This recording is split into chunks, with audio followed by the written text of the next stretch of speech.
Welcome to Holistic Health and Cure. Determine and be confident to be healthy and recovery from illnesses. Enrich yourself with proper and very scientific foresight health content here. Health content made for public health betterment by Dr. MD Ali Sheikh, MBBS MD, WBUHS, PGT. আসসালামু আলাইকুম রহমতুল্লাহ। যাবতীয় প্রশংসা আল্লাহর এবং যাবতীয় দরুদ ও সালাম অবতীর্ণ হোক আমাদের নবী মুহাম্মদ সাল্লাল্লাহু আলাইহি ওয়াসাল্লামের উপর।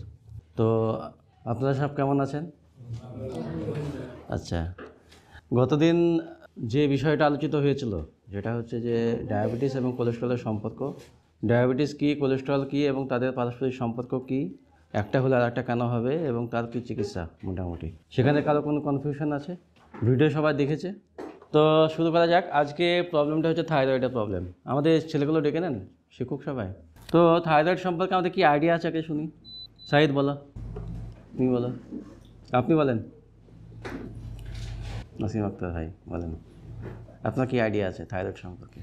থাইরয়েড হচ্ছে আমাদের বডি টেম্পারেচার বা ডাটা সেন্টার হিসেবে কাজ করে, হোমোস্ট্যাসিস ব্যালেন্সে রাখে এবং কার্ডিয়াক আউটপুট বাড়ায়, ওজন বৃদ্ধি হতে সাহায্য করে।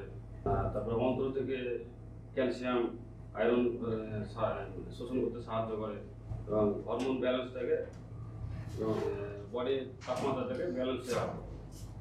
ঠিক, তুমি বলো হুমায়ুন কবির, কোনো আইডিয়া নাই? থাইরয়েড একটা হরমোনাল গ্রন্থি যা আমাদের দেহের ব্যালেন্স ঠিক করতে সাহায্য করে এবং দেহের যে তাপমাত্রা সেটাকে বজায় রাখার জন্য নিয়ন্ত্রণ করে। তাহলে থাইরয়েড সম্পর্কে আমাদের একটা অনেক ভুল ধারণা আছে। আমরা অনেক ডাক্তারকে দেখি, প্রেসক্রিপশনে রিপোর্ট করে যে অনেকেই জানি শুধু টিএসএইচ করলেই থাইরয়েড বোঝা যায়। এটা কি আদৌ সত্য? থাইরয়েড একটা ভাগ। এটা কি? টিএসএইচ হরমোন আপনার পিটুইটারি থেকে নিঃসরণ হয়। হ্যাঁ, তো ওটা থেকে আমি কি বুঝবো? থাইরয়েড স্টিমুলেটিং হরমোন, ঠিক আছে। ওটাতে তো কমপ্লিট হয় না, আপনার সঙ্গে আরো কিছু থাকে যেমন T3, T4, এগুলো আলাদা আলাদা ভাগ আছে। টিএইচ হরমোন আপনার থাইরয়েড পিটুইটারিকে মানে উত্তেজিত করে, টিএসএইচ তখন থাইরয়েড গ্রন্থি উপরে রিসেপ্টর হিসেবে বসে কাজ করে, তখন থাইরয়েড গ্রন্থি আপনার T3, T4 তৈরি করে। তখন ওই হরমোনটা আমাদের অনেক কাজ করে। অনেকটাই ঠিক আছে। তো বেসিক্যালি থাইরয়েড হরমোন আমাদের বডিকে আল্লাহ তৈরি করলেন। আমি গাড়ি কিনলে তো গাড়ি চলবে না, তাকে তো নিয়মিত মেনটেন করতে হবে, তেল কিনতে হবে, সার্ভিস করতে হবে, ঠিক আছে, গাড়ির যত্ন নিতে হবে, তবে গাড়িটা লং টার্ম চলবে, ঠিক কি না? তো আল্লাহ মানুষকে তৈরি করলেন, প্রত্যেকটা কোষ অঙ্গ সব ঠিকঠাক করে তৈরি করে ফেললেন, এবার তাকে মেনটেন করবে কে? তাহলে ওই সমস্ত অঙ্গকে, সিস্টেমকে পুরো মেনটেন করার জন্য, একটার সঙ্গে আরেকটা পারস্পরিক সম্পর্ক ঠিক রাখার জন্য, পারস্পরিক ব্যালেন্স বা সামঞ্জস্য ঠিক রাখার জন্য কতগুলো হরমোন আল্লাহ দিয়ে দিয়েছে, কেমিক্যাল রেগুলেটর। বাড়িতে অভিভাবক যেমন পুরো বাড়ির মেনটেন্যান্স করে, রেগুলেট করেন যে কোনটা ঠিক কোনটা ভুল, কী করতে হবে কী করতে হবে না, কোনো ভুল হলে সেটা কীভাবে ঠিক করতে হবে, ঠিক হলে সেটা কীভাবে আরও উন্নত করতে হবে, এই যে ব্যাপারগুলো সিদ্ধান্ত নেয় কে? বাড়ির অভিভাবক। সেরকমভাবে আমাদের বডির পুরো সিস্টেমটা, কার্ডিওভাস্কুলার সিস্টেম, নার্ভাস সিস্টেম, তারপরে তোমার স্কিন সিস্টেম, ব্লাডের সিস্টেম, যত রকম অঙ্গ আছে সমস্ত অঙ্গের যে কাজ, সমস্ত অঙ্গের কাজগুলোকে ঠিকঠাক রাখার জন্য, ইমিউনিটি সিস্টেম, এগুলো ঠিকঠাক যাতে কাজ করে, সেগুলোকে যেন মেনটেন করতে পারে, তার ডাটাগুলো যেন রাখতে পারে, ডাটাগুলোর বেসিসে পরবর্তীকালে তার স্টেপ নিতে পারে, সেইগুলোর জন্য কতগুলো কেমিক্যাল জিনিস আমাদের বডির মধ্যে আল্লাহ দিয়ে দিয়েছেন, যেগুলো স্পেসিফিক কিছু সেল তৈরি করবে, যেগুলো পুরো বডিতে সার্কুলেট করবে, ঘুরে বেড়াবে এবং সব কিছু ও সবসময় স্ক্যাভেঞ্জ করবে, দেখবে, মনিটর করবে। তার মধ্যে সেই হরমোনগুলোর মধ্যে প্রথম হচ্ছে, 1 নম্বর হচ্ছে থাইরয়েড হরমোন, 2 নম্বর হচ্ছে এপিনেফ্রিন হরমোন, 3 নম্বর হচ্ছে তোমার কর্টিসল হরমোন, 4 নম্বর হচ্ছে তোমার ওই যে ইনসুলিন হরমোন, গ্লুকাগন হরমোন। এই সমস্ত হরমোনগুলো আল্লাহ বডিতে দিয়ে দিয়েছে, যেগুলো পুরো বডিতে সবসময় প্রত্যেকটা কোষে ঠিকঠাক কাজ হচ্ছে কিনা, বা সে দুর্বল হয়ে পড়ছে কিনা, বেশি এক্সেসিভ এনার্জি হয়ে যাচ্ছে কিনা, মানে সব মেনটেন করবে, রেগুলেট করবে। তার মধ্যে গুরুত্বপূর্ণ অঙ্গ হচ্ছে থাইরয়েড গ্ল্যান্ড। তো থাইরয়েড গ্ল্যান্ডে কোথায় থাকে?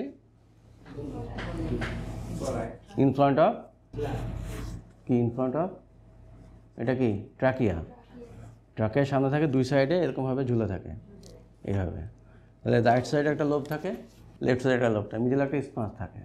তো এইখানে কতগুলো কোষ আছে, যে কোষগুলো আমার লিভার কোষের মতোই কোষ, যে কোষগুলো আমার চোখের কোষের মতোই কোষ, যে কোষগুলো আমার অন্যান্য অঙ্গের কোষের মতোই কোষ, কিন্তু এই স্পেশাল কিছু এক্সপ্রেশন আছে, মানে এর যা ক্রোমোজোম আমার লিভার সেলের ক্রোমোজোম একই, কিন্তু এই ক্রোমোজোম লিভার সেলের ক্রোমোজোম যেরকমভাবে এক্সপোজ থাকে, যে জিনগুলো এক্সপোজ থাকে এখানে সেগুলো থাকে না। এখানে যে জিনটা এক্সপ্রেশন থাকে সেটা হচ্ছে থাইরোগ্লোবিন প্রোটিন তৈরি করার জন্য যে জিনটা দরকার সেই জিনটা এক্সপ্রেস থাকে, এবং থাইরোগ্লোবিন প্রোটিনকে থেকে T4 T3 তৈরি করার জন্য যে প্রোটিনটা দরকার, থাইরয়েড পারঅক্সিডেজ এনজাইম, সেটাকে তৈরি করার জন্য যে জিনটা দরকার সেটা এক্সপ্রেস থাকে, বাকিগুলো থাকে না। ঠিক আছে? প্যাঙ্ক্রিয়াসে যেমন আলফা সেলে বা বিটা সেলে যেমন ইনসুলিন তৈরি করার জন্য জিনটা এক্সপ্রেস থাকে, এখানে কিন্তু সেই জিনটা এক্সপ্রেস থাকে না, লুকিয়ে থাকে, ঢাকা থাকে। ফলে থাইরয়েড যে সেলগুলো আছে, ফলিকুলার সেল, যেখানে অ্যাকচুয়ালি থাইরয়েড হরমোন তৈরি হয়, সেই সেলের মধ্যে যে ক্রোমোজোম থাকে, যে নিউক্লিয়াস থাকে, সেই নিউক্লিয়াসের যে ক্রোমোজোমের মধ্যে যে ডিএনএর মধ্যে যে জিন, সেই জিনের শুধুমাত্র থাইরোগ্লোবিন প্রোটিন আর থাইরয়েড পারঅক্সিডেজ এনজাইম, এই দুটো তৈরি করার জন্য যে জিনটা দরকার সেটা এক্সপ্রেস হয়ে থাকে। এই জন্য এই সেলটা শুধুমাত্র থাইরয়েড হরমোনই তৈরি করতে পারে। এটা হচ্ছে ডিফারেন্সিয়েশন বলা হয়, বিভেদীকরণ। একটা কোষ থেকেই বিভিন্ন কোষের ভাগ হয়ে যাওয়া। বিভেদীকরণ মানে জন্মের মায়ের পেটে যখন বাচ্চাটা থাকছে তখন একটা কোষ বা মায়ের বাপার একটা করে স্পার্ম, একটা করে উভা মিলিয়ে একটা জায়গোট তৈরি হলো, সে একটা কোষ থেকে হাজার কোষ তৈরি হলো। একটা অ্যাডাল্ট দেহের মধ্যে প্রায় 400 লক্ষ কোটি কোষ থাকে, 40 ট্রিলিয়ন কোষ থাকে। তো 40 ট্রিলিয়ন কোষের মধ্যে ধরো 78 অর্গানস থাকে। একটা অর্গান মানে সেম টাইপ অফ সেল থাকে, ক্লোন টাইপ অফ সেল। তো 70 টাইপ ভাগে ভাগ হয়ে যায়, মানে এই যে 78 টাইপসে ভাগ হয়ে গেল, এই যে ক্লোনিং হলো, এই যে ডিফারেন্সিয়েশন হলো, বিভেদীকরণ হলো, এটা মায়ের পেটের মধ্যেই হয়। সেটা হয় 4 মাসের মধ্যেই, যতক্ষণ না রুহু না দেওয়া হয় তার আগে পর্যন্ত, না রুহু দেওয়ার আগে পর্যন্ত এই জিনিসগুলো সব তৈরি হয়ে যায় মায়ের পেটের মধ্যে। এই জন্য মায়ের পেটে ফার্স্ট ট্রিমেস্টার, যেটা প্রথম 3 মাস বা 4 মাস, খুবই ইম্পর্ট্যান্ট। এই সময় আজে বাজে ওষুধ খাওয়া যাবে না, মানে সেই সময় যদি একটু কোনো কেমিক্যাল জিনিস বা কোনো টক্সিক জিনিস জিনের মধ্যে একটু গন্ডগোল করে দেয়, তাহলে যে জিনটা উল্টোপাল্টা হয়ে যাবে সেটা পরবর্তীকালে সারা জীবন থেকে যাবে। এই জন্য ওই টাইমটা খুব ভাইটাল। তো আমাদের থাইরয়েড যে সেলগুলো থাকে, থাইরোগ্লোবিন, সেখানে হয় T3 T4 তৈরি হয়। এখন আমার প্রশ্ন হলো, এই যে থাইরয়েড হরমোনের কাজ কী? T4 T3 মধ্যে কোনটা কাজ করে কোষের মধ্যে? অ্যাকচুয়ালি অ্যাক্টিভ কাজ কে করে? T3 কাজ করে। ঠিক আছে? T3 কাজ করে অ্যাক্টিভ ফর্মে, সেটা কোষের মধ্যে যায়, বিভিন্ন জায়গায় জমা হয়। তো কাঁচামাল কী কী লাগে আমি আগে জানি। আমার থাইরয়েড হরমোন তৈরি করতে গেলে কী কী কাঁচামাল লাগে? এখানে হচ্ছে হাইপোথ্যালামাস, তারপর হচ্ছে তোমার পিটুইটারি, তারপর থাকছে থাইরয়েড গ্ল্যান্ড। একে বলা হয় হাইপোথ্যালামো পিটুইটারি থাইরয়েড অ্যাক্সিস। ঠিক আছে? এখানে এ বের করবে TRH, থাইরয়েড রিলিজিং হরমোন বা থাইরোট্রপিন রিলিজিং হরমোন। এ করবে TSH, থাইরয়েড স্টিমুলেটিং হরমোন। আর এ বের করবে T3 আর T4। ব্রেনের মধ্যে থাকে TRH, যেটা সর্বোচ্চ জায়গায়, হাইপোথ্যালামাস। ওখান থেকে বেরোবে থাইরোট্রপিন রিলিজিং হরমোন, সে এই গ্ল্যান্ডটাকে উত্তেজিত করবে। অ্যান্টিরিয়র পার্ট অফ পিটুইটারি থেকে ও TSH বের করবে, TSH, থাইরয়েড স্টিমুলেটিং হরমোন। এই হরমোনটা আবার কী করবে? এই গ্ল্যান্ডটাকে উত্তেজিত করবে, ফলিকুলার সেলকে। তাই ফলিকুলার সেল কী করবে? তোমার T3 T4 তৈরি করবে। এই T4 T3 যে কোষে তৈরি হলো, ওটা ব্লাডে আসবে, ব্লাডে এসে ঘুরে বেড়াবে, ব্লাডে এই ফ্রি ঘুরে বেড়াতে এই সঙ্গে সঙ্গে কার সাথে বাইন্ড হবে? থাইরয়েড বাইন্ডিং ইমিউনো গ্লোবুলিনের সাথে বাইন্ড হবে, TBIG। এ ব্লাডে যেই আসবে, ব্লাডে যে প্রোটিনটা আছে এই প্রোটিনের সঙ্গে বাইন্ড করে ঘুরে বেড়াবে। এবার ঘুরে বেরিয়ে কোথায় যাবে? প্রথমে যাবে লিভারে। লিভারে কিন্তু এই T4 কিন্তু স্টোর থাকে, জমা থাকে পরবর্তীকালের জন্য। যেভাবে গ্লুকোজ থাকে গ্লাইকোজেন হিসাবে, ফ্যাট থাকে TAG হিসাবে, সেরকম এই T4 হরমোনটাও T4 হিসাবে কিন্তু ব্লাডে এই লিভারে জমা থাকে, যখন প্রয়োজন ওখান থেকে রিলিজ হতে পারে। আবার কিডনিতেও থাকে। এখানে কি হয়? কিছু এনজাইমের সাহায্যে এই T4টা T3তে কনভার্ট হয়। তাহলে কিছু কনভার্ট হলো, এটা কোষের মধ্যে গেল, একটা কোষ, পৃথিবীর কোষ আছে ধরো, এই কোষের মধ্যে এখানে T4ও গেল, T3 গেল, এখানে T3 কিন্তু বেশি আছে, কোষের মধ্যে ঢুকলো, এই T4টা কিন্তু আবার T3তে কনভার্ট হবে। দিয়ে এই T3টা কিন্তু আলটিমেট ওই যে কোষের মধ্যে একটা নিউক্লিয়াস আছে, নিউক্লিয়াসের মধ্যে যে ক্রোমোজোম আছে, যে জিন আছে, DNA আছে, সেইখানে গিয়ে ও অ্যাক্টিভেশন করবে, কাজ করবে, ইনিশিয়েশন অফ ট্রান্সক্রিপশন করবে, রেপ্লিকেশন, ট্রান্সক্রিপশন, ট্রান্সলেশন করবে। তো বিভিন্ন প্রোটিন তৈরি করবে বা এনজাইম তৈরি করবে, যে এনজাইমগুলো কী করবে? আমার কোষের মধ্যে যে সমস্ত কাজগুলো হয়, কোষের মধ্যে কী কী কাজ হয়, একটা কোষের মধ্যে কী কী কাজ হয়, অনেক কাজ হয়। প্রোটিন সিনথেসিস হয়, গ্লুকোজ ভাঙে, প্রোটিন জমা হয়, তারপরে হচ্ছে তোমার এনার্জি তৈরি হয়, এটিপি তৈরি হয়, তারপরে নতুন করে গ্লুকোজ তৈরি হয়, সবই হয়। তো এই সমস্ত কাজগুলোকেও কী করে, ফ্যাট তৈরি হয়, ফ্যাটি অ্যাসিড তৈরি হয়, অনেকগুলো কেমিক্যাল কাজ চলে। সেই কাজগুলো এই T3 কী করে, কাজগুলো করতে হেল্প করে। এই কাজগুলো দুর্বল হয়ে গেলে ও অ্যাক্টিভেট করে, আর বেশি হয়ে গেলে ও তো কমিয়ে দেয়, মানে রেগুলেট করে। বুঝতে পারলো? একটা কোষের মধ্যে গিয়ে এই T3 হরমোনটা বিভিন্ন রকম জিন এক্সপ্রেশনের মাধ্যমে বিভিন্ন রকম প্রোটিন তৈরি করে, যে প্রোটিনগুলো কোষের বিভিন্ন কাজের জন্য লাগে, সেগুলোকে রেগুলেট করে, বাড়ায়, কমে গেলে বাড়ায় বা বেড়ে গেলে কমায়, যাতে ঠিকঠাকভাবে কোষটা কাজ করতে পারে। এই যে ঠিকঠাকভাবে কোষের মেনটেন করা, এটাকে বলা হয় ইন্টারনাল সেলুলার হোমিওস্ট্যাসিস। কী বলা হয়? সেলুলার হোমিওস্ট্যাসিস, মানে কোষের একটা সব দিক সামঞ্জস্যভাবে বজায় থাকা, এই ইন্টারনাল সেলুলার হোমিওস্ট্যাসিস। তাহলে এই একটা কাজ, ঠিক। দিয়ে হচ্ছে, এটা আমি পরে আসছি, তাহলে একটা বোঝা গেল মোটামুটি। এখান থেকে আমরা বুঝতে পারলাম যে ব্লাডে T3 এবং T4 এই দুটোর লেভেলটা নির্ভর করছে কার উপরে? 1 নম্বর হাইপোথ্যালামাসের উপরে, ঠিক। 2 হচ্ছে পিটুইটারির উপরে, ঠিক। 3 হচ্ছে থাইরয়েড গ্ল্যান্ডের উপরে, লিভারে যেখানে কনভার্সন হচ্ছে, লিভার কিডনি যেখানে T4 থেকে T3 তৈরি হচ্ছে তার উপরে। 3 নম্বর হচ্ছে ব্লাডে TBIG-র পরিমাণের উপরে। তাহলে এতগুলো জিনিস যদি ঠিকঠাক থাকে তবে T3 ব্লাডে ঠিক থাকবে, ঠিক। এখন ধরো এই হাইপোথ্যালামাসের ব্রেনের মধ্যে কোনো টিউমার হয়েছে, বা ব্রেনের এই জায়গাটা হাইপোথ্যালামাসের যেখান থেকে TRH তৈরি হয় সেই জায়গাতে কোষগুলো নষ্ট হয়ে গেছে, তাহলে TRH বাড়বে বা কমবে? যদি বেড়ে যায় তাহলে একে বেশি উত্তেজিত করবে, এই যদি বেশি উত্তেজিত হয় TSH বেশি বের হবে, TSH যদি বেশি বের হয় থাইরয়েড গ্ল্যান্ড বেশি উত্তেজিত হবে, তো থাইরয়েড গ্ল্যান্ড থেকে বেশি বেশি T4 বের হবে, T3 বের হবে। তাহলে এই যে ঘটনা ঘটলো, T3 বেশি হওয়া মানে, এই T3 বেশি হওয়া মানেই হচ্ছে হাইপারথাইরয়েড, আর T3 কম হওয়া মানেই হাইপোথাইরয়েড। বুঝা গেল? তাহলে T3 T4 দিয়ে আমার সব কিছু বিবেচিত হবে। তাহলে T3 বেশি তৈরি হওয়া মানে তার মাথার উপরে যেগুলো আছে সেগুলো বেশি উত্তেজিত হয়েছে, বা সেখানে টিউমার হয়েছে, ক্যান্সার হয়েছে বা কিছু হয়েছে, মানে পিটুইটারি যদি কোনো অ্যাডিনোমা হয়, ক্যান্সার হয়, টিউমার হয়, তাহলে এটা বেশি হবে। তাহলে এগুলো থাইরোটক্সিকোসিস বলা হয়। থাইরোটক্সিকোসিস যখন প্রচণ্ড পরিমাণে বেশি তৈরি হবে, থাইরোটক্সিকোসিস মানে এত বেশি হয়েছে যে টক্সিন লাইক কাজ করছে।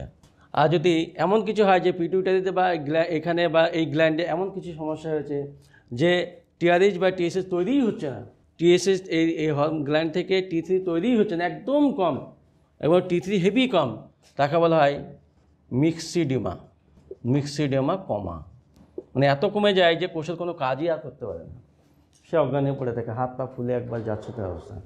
তাহলে খুবই কমে গেলে মিক্সিডিমা কমা, খুবই বেশি হয়ে গেলে থাইরোটক্সিকোসিস, আর এই মোটামুটি বেড়ে গেছে হাইপার, মোটামুটি কমে গেছে হাইপো। হলো? নর্মাল লেভেল কত T3 T4 এর কে জানে? 0.2 থেকে 9 কি মিলিমোল না mg? ন্যানোগ্রাম।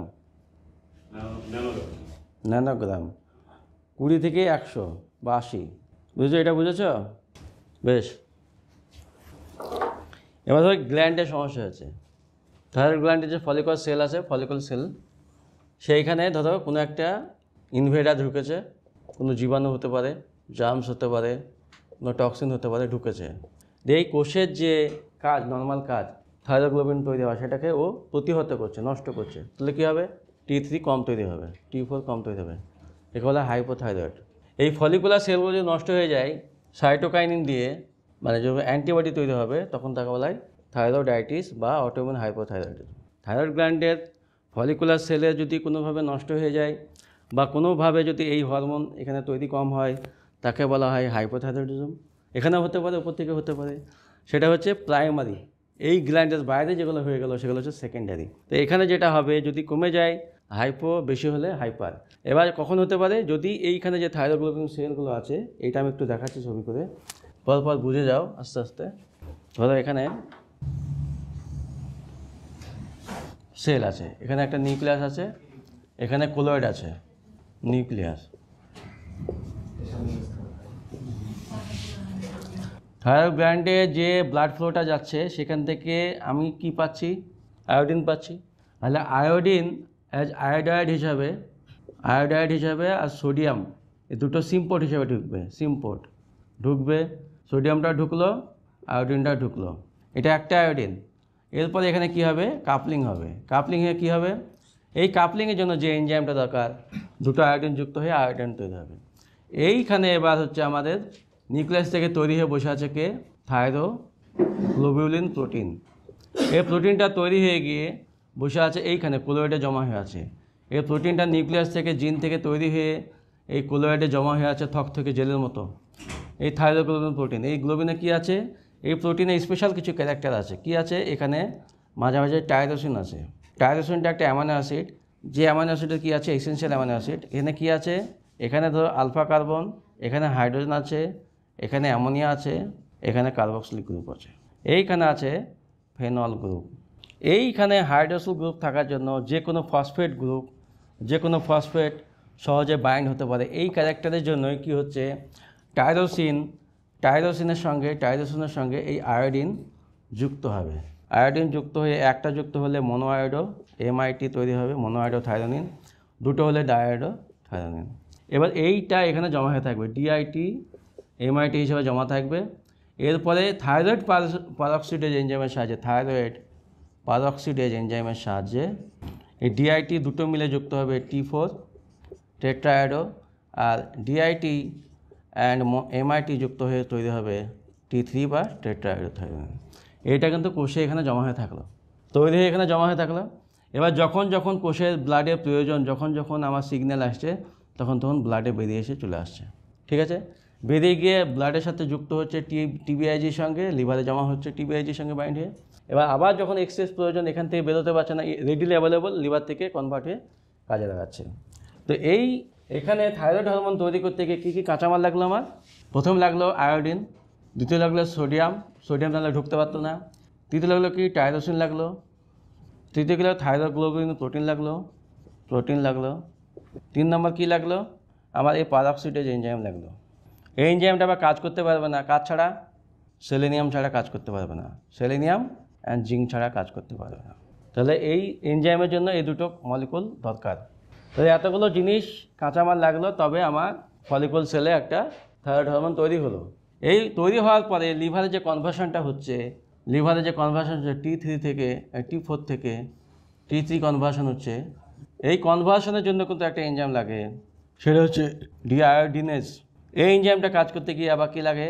একটু আয়রন লাগে ফেরাস ফর্মে, আর জিঙ্ক লাগে। তাহলে থাইরয়েড হরমোনের ঠিকঠাক ব্লাডের লেভেলটা ঠিকঠাক রাখার জন্য আমার আয়রন দরকার, জিঙ্ক দরকার, সেলেনিয়াম দরকার, আবার এখানে জিঙ্ক দরকার, এই দুটো এনজাইম দরকার। এনজাইমের যে এখান থেকে তৈরি হয় প্রোটিন, যে নিউক্লিয়াস থেকে, সেখানে জিনটা ঠিকঠাক থাকা দরকার। এই প্রোটিনটা যেখান থেকে তৈরি হচ্ছে সেটা ঠিকঠাক থাকা দরকার। টাইরোসিনের অ্যাভেলেবিলিটি দরকার ব্লাডের মধ্যে, সোডিয়াম দরকার, আয়োডিন দরকার। এতগুলো জিনিস কাঁচামাল যদি রক্তের মধ্যে, দেহের মধ্যে আমার থাকে, পুষ্টির মধ্যে থাকে, নিউট্রিশনের মধ্যে থাকে, তবে ঠিকঠাক পরিমাণে থাইরয়েড হরমোন তৈরি হবে। বুঝে গেল? এবার এই T3 কী কাজ করে একটু দাও। এই T3 অ্যাক্টিভ কাজ কী করে? কোষে যাবে, এটা কোষ, নিউক্লিয়াস।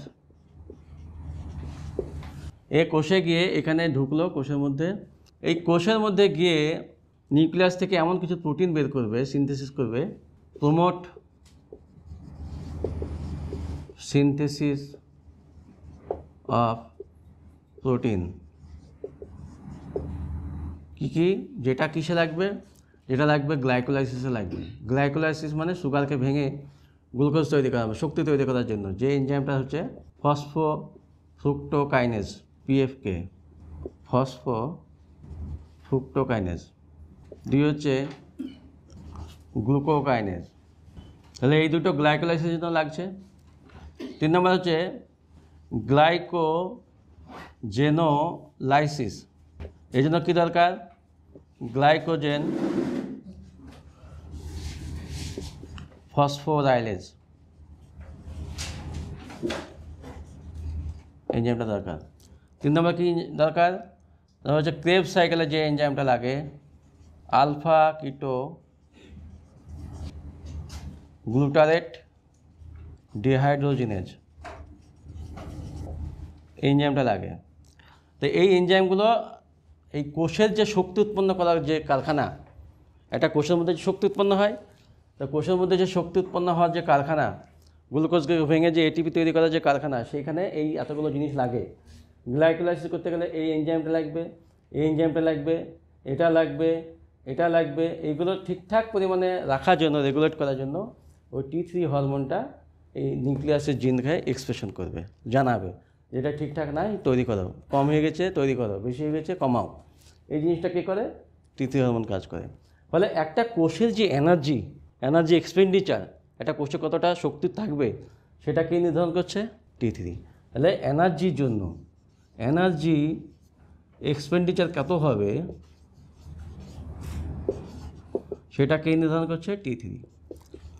এই জন্য একটা মানুষের BMR, বেসাল মেটাবলিক রেট, মানে মানুষ একদম সবচেয়ে মানে কম কাজে ঘুমন্ত অবস্থায়, তো যখন কোষের সমস্ত অপটিমাল কাজ চলছে, শুধু বেঁচে থাকার জন্য যেটুকু কাজ দরকার সেটুকু চলছে, সে অবস্থায় কতটুকু শক্তি উৎপন্ন হচ্ছে, কতটুকু ক্যালোরি তৈরি হচ্ছে, এক্সপেন্ডিচার হচ্ছে, সেটা হচ্ছে BMR। সেটা 24 ঘন্টা হতে পারে বা 1 ঘন্টা হতে পারে, রেট হিসাবে দেখতে হবে। তো সেই BMR কম হবে না বেশি হবে সেটা কিন্তু ঠিক করবে T3 হরমোন। একটা কোষের কোন অবস্থায় কতটা শক্তি উৎপন্ন হবে, কতটা এনার্জি ক্যালোরি তৈরি হবে, সেটা এই যে প্রোটিনগুলো গ্লাইকোলাইসিসে এটিপি তৈরি হয়, ক্রেবস সাইকেলে এটিপি তৈরি হয়, দিয়ে ATC ট্রান্সপোর্টে যায়, এইটা কে নির্ধারণ করছে? T3। এবার এই যে এখানে তৈরি হলো যেটা, সেটাকে ETCতে যাবে, ইলেকট্রন ট্রান্সপোর্ট সিস্টেমে যাবে, যেখানে তোমার এটিপি তৈরি হয়, কোষের শক্তি উৎপন্ন হয়। এইখানে অনেকগুলো প্রোটিন লাগে, তার মধ্যে একটা ইম্পর্টেন্ট সেটা হচ্ছে সেগমেন্ট 3, যেটা সাইটোক্রোম C, যে ইলেকট্রনটা বহন করে নিয়ে যায়। একটা কোষের মধ্যে ইলেকট্রন যদি বাইরে ঘুরে বেড়ায়, ইলেকট্রিক শকের মতো কোষটা মরে যাবে। তো সেই সাইটোক্রোম C প্রোটিনটাকেও কিন্তু T3 হরমোন তৈরি করে, প্রমোট করে। তাহলে আলটিমেট কী হচ্ছে, একটা কোষের যে এনার্জি তৈরি করার যে process, chemical process, physical process, সেটাকে T3 হরমোন প্রমোট করছে। তাহলে কোষের একটা এনার্জির জন্য ইউজ করছে। আবার যদি কোষের মধ্যে শক্তি ঠিক থাকে, তখন কি হবে, এক্সেস পরিমাণে যেটা তৈরি হবে সেটাকে তোমার হিট তৈরি করবে কোষের মধ্যে। কী হবে, এই ETC ট্রান্সপোর্টে, এটা তোমরা বুঝতে পারবে না, একটা কোষের মধ্যে কোথায় শক্তি তৈরি হয়? মাইটোকন্ড্রিয়ায়, ঠিক আছে? তো মাইটোকন্ড্রিয়ার যে ইনার সেল আছে, ইনার সেল ওয়াল মেমব্রেন আছে, সেই মেমব্রেনে যখন ETC ট্রান্সপোর্টে ইলেকট্রন যে যাতায়াত করে, সেই ইলেকট্রনটা যখন নিচের দিকে যাতায়াত করছে, প্রোটনটা উপর দিকে আছে, হাইড্রোজেনটা, তার এগেনস্টে তৈরি হয়েছে কি? এটিপি তৈরি হচ্ছে। কিন্তু ইলেকট্রনটা কি হচ্ছে, ইলেকট্রনটা জলের সাথে যুক্ত হচ্ছে, অক্সিজেনের সাথে যুক্ত হচ্ছে, দিয়ে জল তৈরি করছে। এই জন্য আমাদের জলটা, অক্সিজেনটাও দরকার। অক্সিজেন থেকে কিন্তু আমাদের শক্তি তৈরি হয় না, অক্সিজেনটা কি ইলেকট্রনটা গ্রহণ করে, ফলে আমার কোষটা স্টেবল থাকে। আর এই প্রোটন থেকে, যেটা আমার থেকে এসছে, ওই যে গ্লাইকোলাইসিস প্রসেস থেকে এসছে, সেখান থেকে এটিপি তৈরি হয়। তো ইনকেস যদি এটিপি বেশি থাকে, তখন এই রাস্তাটাকে ব্লক করে দেখে T3 দিয়ে থার্মোজেনিন আনকাপলার করে, থার্মোজেনিন থেকে তখন হিট তৈরি হয়। এটিপি তৈরি হয় না, কিন্তু হিট তৈরি হয়। ফলে শীতকালে দেখবা যারা, যে সমস্ত প্রাণীরা শীতকালে শীত ঘুম দেয়, ব্যাঙেরা শীত ঘুম দেয়, সেই সময় তো ওদের তো এটিপি তৈরি হয় না, কিন্তু হিট তৈরি হয়। এটাকে বলা হয় আনকাপলার রিয়াকশান ফ্রম এটিপি। ফলে এটিপিতে ক্রেবস সাইকেলের মাধ্যমে, গ্লাইকোলাইসিসের মাধ্যমে এটিপি তৈরি হয় না, কিন্তু হিট তৈরি হয়। ফলে একটা দেহের নর্মাল টেম্পারেচার কেমন হবে সেটাকে মেনটেন করছে কে? T3। বডি টেম্পারেচার ঠিক করছে। তোমাদের জন্য খুব ভারী হয়ে যাবে, কিন্তু আমি বুঝাচ্ছি, একটু বুঝে যাও, পরে ভিডিও দেখবে। এগুলো গোড়া থেকে না বুঝলে তোমরা বুঝতে পারবে না। তাহলে আমি কী কাজ বললাম? এনার্জি এক্সপেন্ডিচার, এইটুকু তোমাদের দরকার। Energy expenditure, BMR, body temperature. এবার কি? ইমিউনিটি।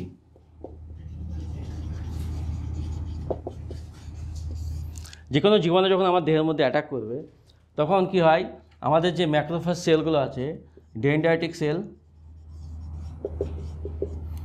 তারপরে হচ্ছে ম্যাক্রোফেজ সেল, তারপরে হচ্ছে বি সেল, এগুলো কী করে, এদের গায়ে যে প্রোটিনগুলো থাকে, রিসেপ্টর থাকে, ওই জীবাণু প্রোটিনটাকে গ্রহণ করে, দিয়ে এরা কী করে, এগুলো, এই জীবাণুগুলো, এই কোষগুলো কী করে, কোষগুলো কিছু এই TLR রিসেপ্টরের মাধ্যমে কিছু প্রোটিন তৈরি করে, সাইটোকাইন। এই সাইটোকাইন তৈরি করে, এই সাইটোকাইন প্রোটিন তৈরি হওয়ার জন্য কি হয়, আরও অনেক নিউট্রোফিল চলে আসে পাশে, নিউট্রোফিল, ম্যাক্রোফাজ, বেসোফিল দিয়ে এসে ওই জীবাণুটাকে মেরে ফেলে, নষ্ট করে দেয়। সেই সাইটোকাইন তৈরি করার জন্য T3 হরমোন কিন্তু কাজ করে। এই সাইটোকাইন হরমোনটা প্রোটিন সিনথেসিস করে, এটা তো প্রোটিন, এটা তৈরি হওয়ার জন্য T3 হরমোন কিন্তু লাগবে। তাহলে ইমিউনিটি ঠিক রাখার জন্য T3 হরমোনও দরকার। তাহলে গেল কী কী কাজ গেল? 1 নম্বর হচ্ছে বডি টেম্পারেচার হলো না, প্রথমে গেলাম হোমিওস্ট্যাসিস, 2 হচ্ছে বডি টেম্পারেচার, 3 হচ্ছে ইমিউনিটি, আর 4 নম্বর হচ্ছে কি ডাটা সেন্টার। ডাটা সেন্টারটা বলছি, ধরো আমরা একটা কোষে, ধরো কোনো একটা সেলের মধ্যে, লিভারের কোষের মধ্যে ইনজুরি হয়েছে, তো ইনজুরি হলে সেই ডাটাটা কে নেবে? আমার ব্রেন তো নেবে না। আমার যেমন আমি কোনো একটা লোকের সাথে কেমন ঘটনা ঘটেছে, তার সঙ্গে কীরকম আচরণ হয়েছে, সেটা আমি মনে রাখবো, যে পরবর্তীকালে তার সঙ্গে আমি সেরকম ব্যবহার করব। এটা আমার ব্রেন থেকে আসছে। তো ধরো আমার দেহের মধ্যে কোনো একটা অঙ্গে ড্যামেজ হয়েছে কোনো একটা জিনিস থেকে, সেই ডাটাটা কে মেনটেন করবে? সে কে রাখবে ডাটাটা? সেটা রাখবে থাইরয়েড হরমোন। এই জন্য এটা বলা ইন্টারনাল হোমিওস্ট্যাসিস। এই 4টে কাজ কিন্তু মেন, বাকি আর কোনো কাজ নেই। কোনো আঘাত লাগে শরীরে তাহলে সেটা এই করে। হ্যাঁ, সেটা এই হরমোনটাই কিন্তু তাকে ওই মানে রিপেয়ার করতে হেল্প করবে, T3 হরমোন। সেইটাকে রিপেয়ার করার জন্য, সেটাকে নতুন করে তৈরি করার জন্য কিন্তু এই হরমোনটা হেল্প করবে। এছাড়া কী কাজ করে? এপিনেফ্রিন হরমোন যে আছে জানি, এই হরমোনের কাজগুলোকে অ্যাক্টিভেট করে, পোটেনশিয়েট করে। কীভাবে? এর যে রিসেপ্টরগুলো আছে বিটা 1, বিটা 2, আলফা 1, আলফা 2, যে অ্যাড্রিনার্জিক রিসেপ্টর, যেটা হার্টে বেশি থাকে, হার্টে এবং ভেসেলে, কী হবে? এই বিটা 2টা থাকে, কী হবে? এর কাজগুলো বেশি আরও উত্তেজিত করে। মানে এর যে রিসেপ্টর আছে, এই রিসেপ্টরটাকে বেশি পরিমাণে তৈরি করে কে? T3 hormone. এই T3 হরমোন এই রিসেপ্টর, এই প্রোটিনটা তৈরি করার জন্য যে জিনটাকে দরকার অ্যাক্টিভেট করা, সে করে। এই জন্য এপিনেফ্রিনের কাজটাকে বেশি অ্যাক্টিভেট করে। দেখবে যে সমস্ত পেশেন্টের থাইরয়েডের সমস্যা থাকে, তারা একটু বুক ধরপড় করে, লাফায়। আমি সিমটমে আসছি পরে, আগে বেসিকটা তোমরা বুঝে যাও। তাহলে এই হচ্ছে থাইরয়েড হরমোনের মূল বিষয়। এতগুলো জিনিস জানার পরে আমরা যেটা বুঝলাম, যে থাইরয়েড হরমোন কিন্তু আমাদের বডিতে খুব দরকার।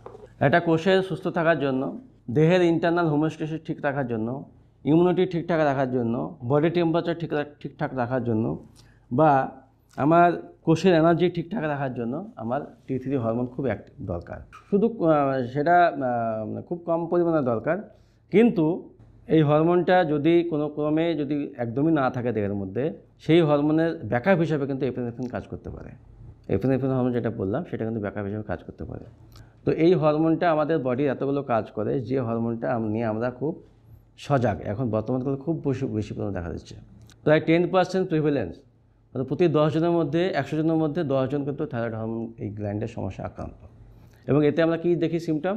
পা ফুলে যায়, ওজন বেড়ে যায়, তারপরে বুকে ধরপড় করে, শ্বাসকষ্ট হয়, তারপরে হচ্ছে তোমার অনেকের বাচ্চা হতে চায় না, পিঠে ব্যথা, যন্ত্রণা, এগুলো হয়। তো এই এতগুলো জিনিস জানার পরে আমরা এটুকু বুঝতে পারিনি এখনও যে থাইরয়েড হরমোনের সমস্যা কেন হয়। অটোইমিউনিটি, জেনেটিক, এইসবগুলো বলা হয়, কিন্তু বেসিক্যালি থাইরয়েডের সমস্যার মূল কারণ হচ্ছে ওই ফলিকুলার সেলের মধ্যে বা থাইরয়েড গ্ল্যান্ডের মধ্যে এপস্টেইন-বার ভাইরাস নামক একটা জীবাণু অ্যাটাক করে, যেটা রিসেন্ট কিন্তু বিভিন্ন স্টাডিতে উঠে এসছে। ঠিক আছে? তো সেটা হচ্ছে 3rd স্টেজে। ফার্স্ট স্টেজে অ্যাসিমটোমেটিক থাকে, সেকেন্ড স্টেজে আপনার লিভার এবং তলপেটে অ্যাটাক করে, 3rd স্টেজে আপনার এই গ্ল্যান্ডকে অ্যাটাক করে। যে সময় ও গ্ল্যান্ডকে অ্যাটাক করে, তখন অন্যান্য লিভারের সমস্যা, তলপেটের সমস্যাগুলো থাকবে। তাহলে একটা পেশেন্ট যখন 3rd স্টেজ অফ এপস্টেইন-বার ভাইরাসে আছে, মাথার অলরেডি লিম্ফ্যাটিক ব্লকেজ হচ্ছে, মানে পা ফুলছে, অলরেডি তার কী হচ্ছে, যেহেতু T3 হরমোন আবার লাইপোলাইসিস করতে বাধা দেয়, মানে কি একটা কোষের মধ্যে যে চর্বি জমে আছে, সেই চর্বিটাকে বেশি পরিমাণে ভেঙে দেওয়ার কাজটাকেও হেল্প করে। ফলে কী হয়, যদি T3 হরমোন কমে যায়, তাহলে ব্লাডের কোষের মধ্যে, পেটের মধ্যে, পিঠের মধ্যে বেশি চর্বি জমবে, মানে ওজন বাড়বে। এছাড়া লিম্ফ্যাটিক ব্লকেজ হচ্ছে এপস্টেইন-বার ভাইরাসের জন্য, ওজন বাড়বে। ফলে একটা পেশেন্ট যখন থাইরয়েডের সমস্যা আক্রান্ত হবে, তখন তার ওজন বাড়তে থাকবে। এবং এই T3 হরমোন আবার যেহেতু এপিনেফ্রিন ট্রান্সপোর্ট প্রোটিনের বা রিসেপ্টরের যেহেতু অ্যাক্টিভেশন করছে, পোটেনশিয়েট করছে, ফলে যদি কোনো ব্যক্তির T3 হরমোন কমে যায় বা বেড়ে যায়, তার কিন্তু বুকে ধরপড়, বেড়ে গেলে বুকে ধরপড় করা, হাইপারথাইরয়েডিজম, বুকে ধরপড় করবে, মুখ শুকিয়ে যাবে, হাত পা ঠান্ডা হয়ে যাবে। আর কমে গেলে কিন্তু হাইপোথাইরয়েড মানে হাইপোব্রাডিকার্ডিয়া তৈরি হবে, দুর্বল হবে, কোনো চাপ নিতে পারবে না। এগুলো হচ্ছে তার সমস্যা, সিমটম। বোঝা গেল? আর কিছু পরের স্টেপে আসার আগে আর কিছু জিজ্ঞাসা? স্যার T3 হরমোন যদি কমে যাওয়ার কারণে কি খিদা কম লাগতে পারে? খিদা কমে গেলে খিদে লাগবে তো। খিদে লাগবে স্যার, বেশি অত- হবে না কমবে? খিদে কমবে। খিদে লাগার সম্পর্ক টিথির সাথে না, ওটা লেপটিন আর গ্রেলিনের সাথে। লেপটিন যেটা আমি বলি, এটা তুমি যেটা বললে, এটা অ্যাডিপোসাইট সেল, হ্যাঁ, যেখানে চর্বি জমে আছে টিএজি হিসাবে। এইখানে এই টিএজিটাকে ভাঙার জন্য এপিনেফ্রিন কাজ করবে আর টি3 কাজ করবে। এপিনেফ্রিন আর টি3 এই টিএজিকে ভাঙতে হেল্প করবে, লাইপোলাইসিস করবে। যত বাড়বে তত লাইপোলাইসিস হবে, মানে যত বেশি বাড়বে তত বেশি পরিমাণ তার ফ্যাট তৈরি হবে, মানে ফ্যাটি অ্যাসিড তৈরি হবে, বিটা অক্সিডেশন হবে, মানে কি তত বেশি পরিমাণ তার ওজন কমে যাবে। ওজন মানে হাইপারথাইরয়েড হলে এটা বেশি হয়, মানে কি হাইপারথাইরয়েড হয়েছে মানে কি তার ওজন কমতে থাকবে। আর যদি কমে যায় তখন বেশি পরিমাণ চর্বি জমবে, তাহলে লাইপোজেনেসিস হবে যদি কমে যায়। আর যদি বেড়ে যায় লাইপোলাইসিস হবে। এবার এই লাইপোলাইসিসের সাথে লিপোজেনেসিসের সাথে লেপটিনের সম্পর্ক আছে। লেপটিন কী করে, যখন লাইপোলাইসিস হবে লেপটিন কিন্তু বেড়ে যাবে। লেপটিন বেড়ে গেলে লাইপোলাইসিস বাড়বে, লেপটিন কমে গেলে লাইপোলাইসিস কমবে। মানে লাইপোলাইসিস হচ্ছে মানে বুঝতে হবে যে আমার দেহের মধ্যে গ্লুকোজ নাই বিধায় আমার ফ্যাটি অ্যাসিডকে ইউজ করতে হচ্ছে। তাহলে ফ্যাটি অ্যাসিড ইউজ করতে হচ্ছে মানে কি, তখন আমার ব্রেনকে এই সিগন্যাল দিচ্ছে যে তুমি কিছু খাও। তাহলে আলটিমেট যেটা বোঝাচ্ছে, হাইপোথাইরয়েড হলে খিদেটা বাড়তে পারে, বুঝে গেল না? হাইপারথাইরয়েড হলে, হাইপার যদি হয় তাহলে খিদে বাড়বে। এবার আসি symptom, causes of hypothyroidism. Hypothyroidism মানে আমার টি3 কম তৈরি হচ্ছে। তার মানে কি হতে পারে? এক হচ্ছে থাইরয়েড গ্ল্যান্ডে লেস ফাংশন করছে, কাজ কম করছে। কাজ করছে তখনই কম যখন এই গ্ল্যান্ডে কোনো ইনফেকশন হয়েছে, infectious agent in follicular cell. যদি সেটা থাকে তাহলে ও কী করবে, থাইরোগ্লোবুলিন প্রোটিন এবং পারঅক্সিডেজ প্রোটিন ডাউন রেগুলেট করবে, কমাবে। মানে কি করবে, টি3 হরমোন কম তৈরি হবে। এই ক্ষেত্রে যেহেতু পারঅক্সিডেজ এনজাইম কম তৈরি হচ্ছে, থাইরোগ্লোবিন কম তৈরি হচ্ছে, ফলে অ্যান্টিবডি পাওয়া যাবে। কি অ্যান্টিবডি? ATPO অ্যান্টিবডি, থাইরোগ্লোবিন TGAB পাওয়া যায়। তা যদি আমার এই অ্যান্টিবডি পাওয়া যায়, যদি টি3 কম হয়, টি4 বেশি বা কম হোক, আর TSH যদি বেশি থাকে, তাহলে বুঝতে হবে পেশেন্টটার হাইপোথাইরয়েড হচ্ছে। সেটা হচ্ছে হ্যাশিমোটোস হাইপোথাইরয়েড, হ্যাশিমোটোস হাইপোথাইরয়েডিজম, যেটা প্রায় 90% লোকের মধ্যে হয়। যত হাইপোথাইরয়েড হয় তার মধ্যে 90% হচ্ছে হ্যাশিমোটোস থাইরয়েডিজম। মানে ওই গ্ল্যান্ডে কোনো জীবাণু ঢুকেছে, জীবাণু ঢুকে ওখানকার যে সেলগুলো আছে সেলে ঠিকঠাক পরিমাণে এই প্রোটিন তৈরি করতে দিচ্ছে না।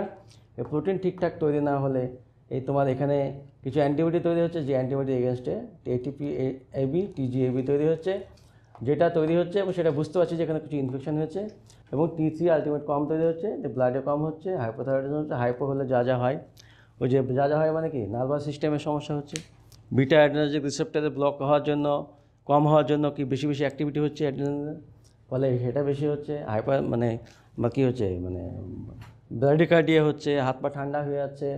তারপরে তোমার হচ্ছে কোষের মধ্যে কী হচ্ছে, তোমার গ্লাইকোলাইসিসের প্রসেস, এনার্জি মেটাবলিজম কম হচ্ছে, ফলে কোষগুলো দুর্বল হয়ে থাকছে, ক্লান্ত হয়ে থাকছে, সবসময় টায়ার্ডনেস, দুর্বল, ফুলে যাওয়া, মোটা হয়ে যাওয়া, এগুলো থাকছে। কনফিউশন, ব্রেনে যদি কম তৈরি হয় গ্লাইকোলাইসিস, ব্রেনের শক্তি কম তৈরি হবে, মেন্টাল কনফিউশন তৈরি হবে, ফগিনেস তৈরি হবে, মাথা সব কিছু মনে রাখতে পারবে না, ভুলে যাবে অল্পতেই, বেশি ঘুম পাবে। এগুলো হচ্ছে টি3 হরমোনের জন্য। যদি টি3 কম তৈরি হয় তাহলে মানে কি, তার পেশেন্টের তোমার যে কোনো কোষের মধ্যে গ্লুকোজের ইউটিলাইজ কম হচ্ছে, গ্লুকোজের ইউটিলাইজেশন কম হচ্ছে, শক্তি কম তৈরি হচ্ছে কোষের মধ্যে। এটিপি কম তৈরি হওয়ার জন্য সেই কোষের যে এনার্জি কাজ ফাংশন সেগুলো ঠিকঠাক করতে পারছে না। একটা কোষের তো কাজ করার জন্য শক্তি দরকার। এখন যদি কোষের মধ্যে এটিপি কম তৈরি হয় তাহলে কোষটা কাজ করতে পারবে না। এবার যদি সেই কাজটা যদি ব্রেনে হয় তাহলে ব্রেন কি কাজ করতে পারবে? তাহলে ব্রেন দুর্বল হয়ে পড়বে, ঘুম ভাব পাবে, ক্লান্ত লাগবে।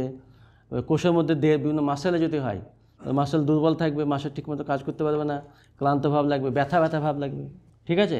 এবং যেহেতু এটা কম হওয়ার জন্য কী হচ্ছে, আমার লাইপোলাইসিস হচ্ছে না, লিপোজেনেসিস হচ্ছে, ফলে কোষের মধ্যে অ্যাডিপোসাইটের মধ্যে চর্বি বেশি জমবে, ফলে মোটা হবে। এই মোটামুটি এটা হচ্ছে মানে হ্যাশিমোটোস হাইপোথাইরয়েডিজম।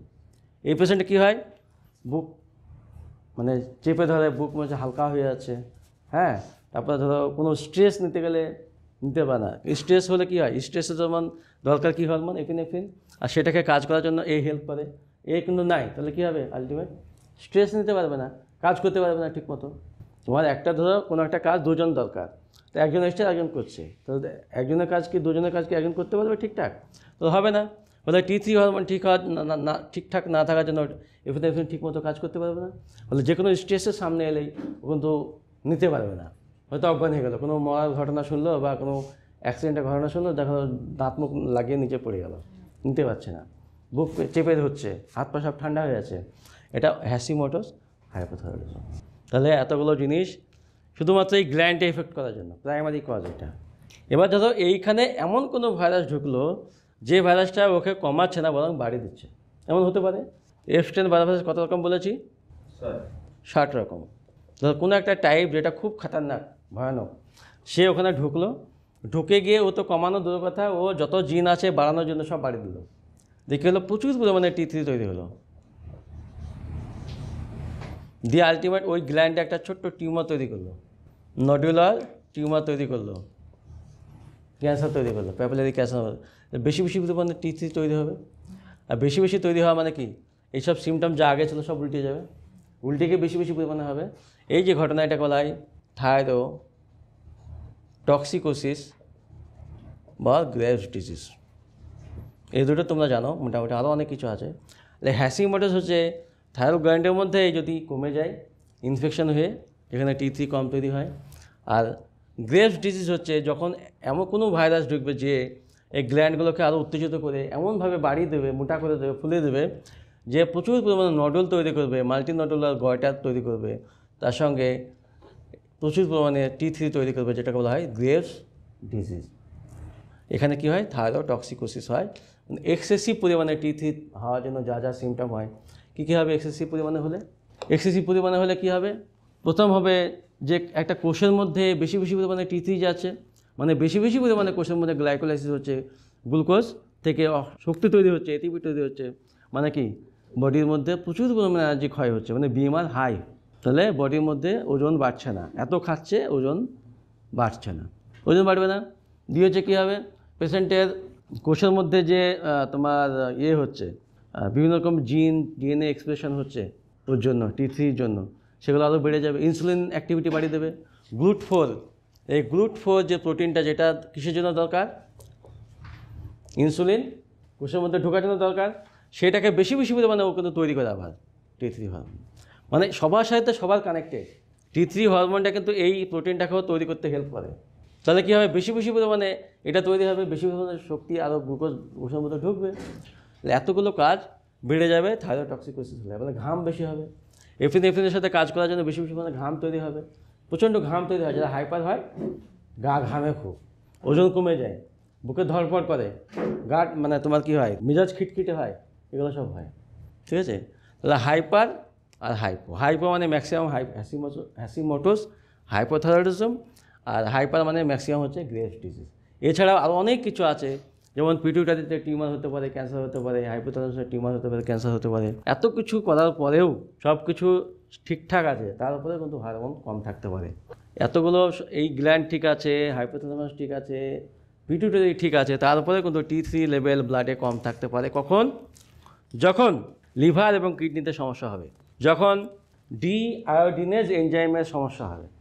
আমি জানি লিভারে T4টা T3-তে কনভার্ট হচ্ছে, এখানে ডিআয়োডিনেজ নামক একটা এনজাইম লাগছে, যে এনজাইমের সঙ্গে জিঙ্ক লাগছে, আয়রন লাগছে, সেলেনিয়ামও লাগছে। ধরো তো এই এনজাইমটা যদি যে প্রোটিন থেকে তৈরি হয়, যেখান থেকে তৈরি হয়, সেই জিনে যদি মিউটেশন হয়, সেই জিনটা যদি চেঞ্জ হয়ে যায়, অথবা ব্লাডে যদি জিঙ্ক এবং আয়রন সেলেনিয়াম যদি কম থাকে, ফলে এই এনজাইমটা ঠিকঠাক পরিমাণে T4কে T3-তে কনভার্ট করতে পারবে না। এই এনজাইম এবং এই নিউট্রিশনের অভাব হবে তখন, যখন লিভারে যেখানে হচ্ছে, লিভারের কোষের মধ্যে যদি কোনো সমস্যা থাকে, লিভারের মধ্যে কোনো যদি ড্যামেজ থাকে, লিভার কোষ ঠিকঠাক মতো পরিমাণে কাজ করতে পারছে না, তাহলে লিভারে যদি কোনো গন্ডগোল থাকে, CLD থাকতে পারে, ক্রনিক লিভার ডিজিজ, বা লিভারের যে কোনো বড় সমস্যা, হেপাটাইটিস, বা লিভারে হেপাটাইটিস বি ইনফেকশন হয়েছে, ফ্যাটি লিভার হয়েছে, বা তোমার লিভারে তোমার এমন পরিমাণ লিভার বড় হয়ে গেছে, তাহলে কী হবে, ঠিকঠাক পরিমাণে এটা তৈরি নেওয়ার জন্য হরমোন গ্ল্যান্ড থেকে ঠিকঠাক পরিমাণে তৈরি হলেও ব্লাডে T3 কম, যদিও T4 অনেক পরিমাণে লিভারে জমে আছে। কেন? এই ডি আয়োডিনেজ এনজাইম ঠিকঠাক পরিমাণে তৈরি হওয়ার জন্য T3 লেভেলটা বাড়ছে না। ফলে ওর গ্ল্যান্ড ঠিক আছে, মাথা ঠিক আছে, সব ঠিক আছে, তারপরেও ওর T3 হরমোন ব্লাডে কম থাকছে। এখন যদি এই পেশেন্টকে আমি যদি এলটক্সিন খাওয়াই, ও কোনোদিন ভালো হবে? একটা পেশেন্টের লিভারে গন্ডগোল, আমরা যত ওষুধ দিই মার্কেটে সব দিই লিভো থাইরক্সিন। ওটা কি? ওটা T4 লিভো থাইরক্সিন, যেটা আমরা T4 মার্কেটে পাওয়া যায়, সেটা দিলাম। সে তো লিভারে গিয়ে কনভার্ট হবে, তবে তো আমার কাজ করবে। এখন লিভার এটা করতেই পারছে না, তাহলে কি T4 তৈরি হবে না? আমি যতই খাই T3 লেভেল কম থাকবে। আর T3 লেভেল কম থাকবে, যে সিমটম তার ছিল, সিমটম মানে পা ফোলা, ওজন বেড়ে যাওয়া, কোমর ব্যথা, ঘাড়ে ব্যথা, মাথা ব্যথা, দুর্বল, ক্লান্তি ভাব, ঘুম আসছে, মাথা কিছু মনে রাখতে পারছে না, কনফিউশন তৈরি হচ্ছে, অনেক কিছু সমস্যা হচ্ছে। ওষুধ খাওয়ার পরেও তার সমস্যা একই থাকবে। যদি লিভারের মধ্যে কোনো গন্ডগোল থাকে, এমন গন্ডগোল যে এই এনজাইমটা বা এই জিঙ্কের ডেফিসিয়েন্সি আছে, তাহলে কিন্তু এই T4 হরমোন খেয়েও কাজ হবে না। বোঝা গেল? তাহলে আমরা ওই পেশেন্টের ক্ষেত্রে কী দেবো? যদি ভালো করতে চাই T3 দেবো। T3 হরমোন কি? Iodo thyronine. মার্কেটে কী নামে পাওয়া যায়? লিওথাইরোনিন নামে পাওয়া যায়। একটা লিভোথাইরক্সিন, একটা লিওথাইরোনিন। এই ট্যাবলেটটা কিন্তু মার্কেটে পাওয়া যায়, খুব কম। কিন্তু আমরা সবাই জানি যে T4 খেলে, এলটক্সিন খেলে সব ভালো হয়ে যাবে। কিন্তু ব্লাডে যদি লিভারে গন্ডগোল থাকে, ওই T4 খেয়ে কাজ হবে না, ওকে T3 খেতে হবে। বুঝতে পারছ?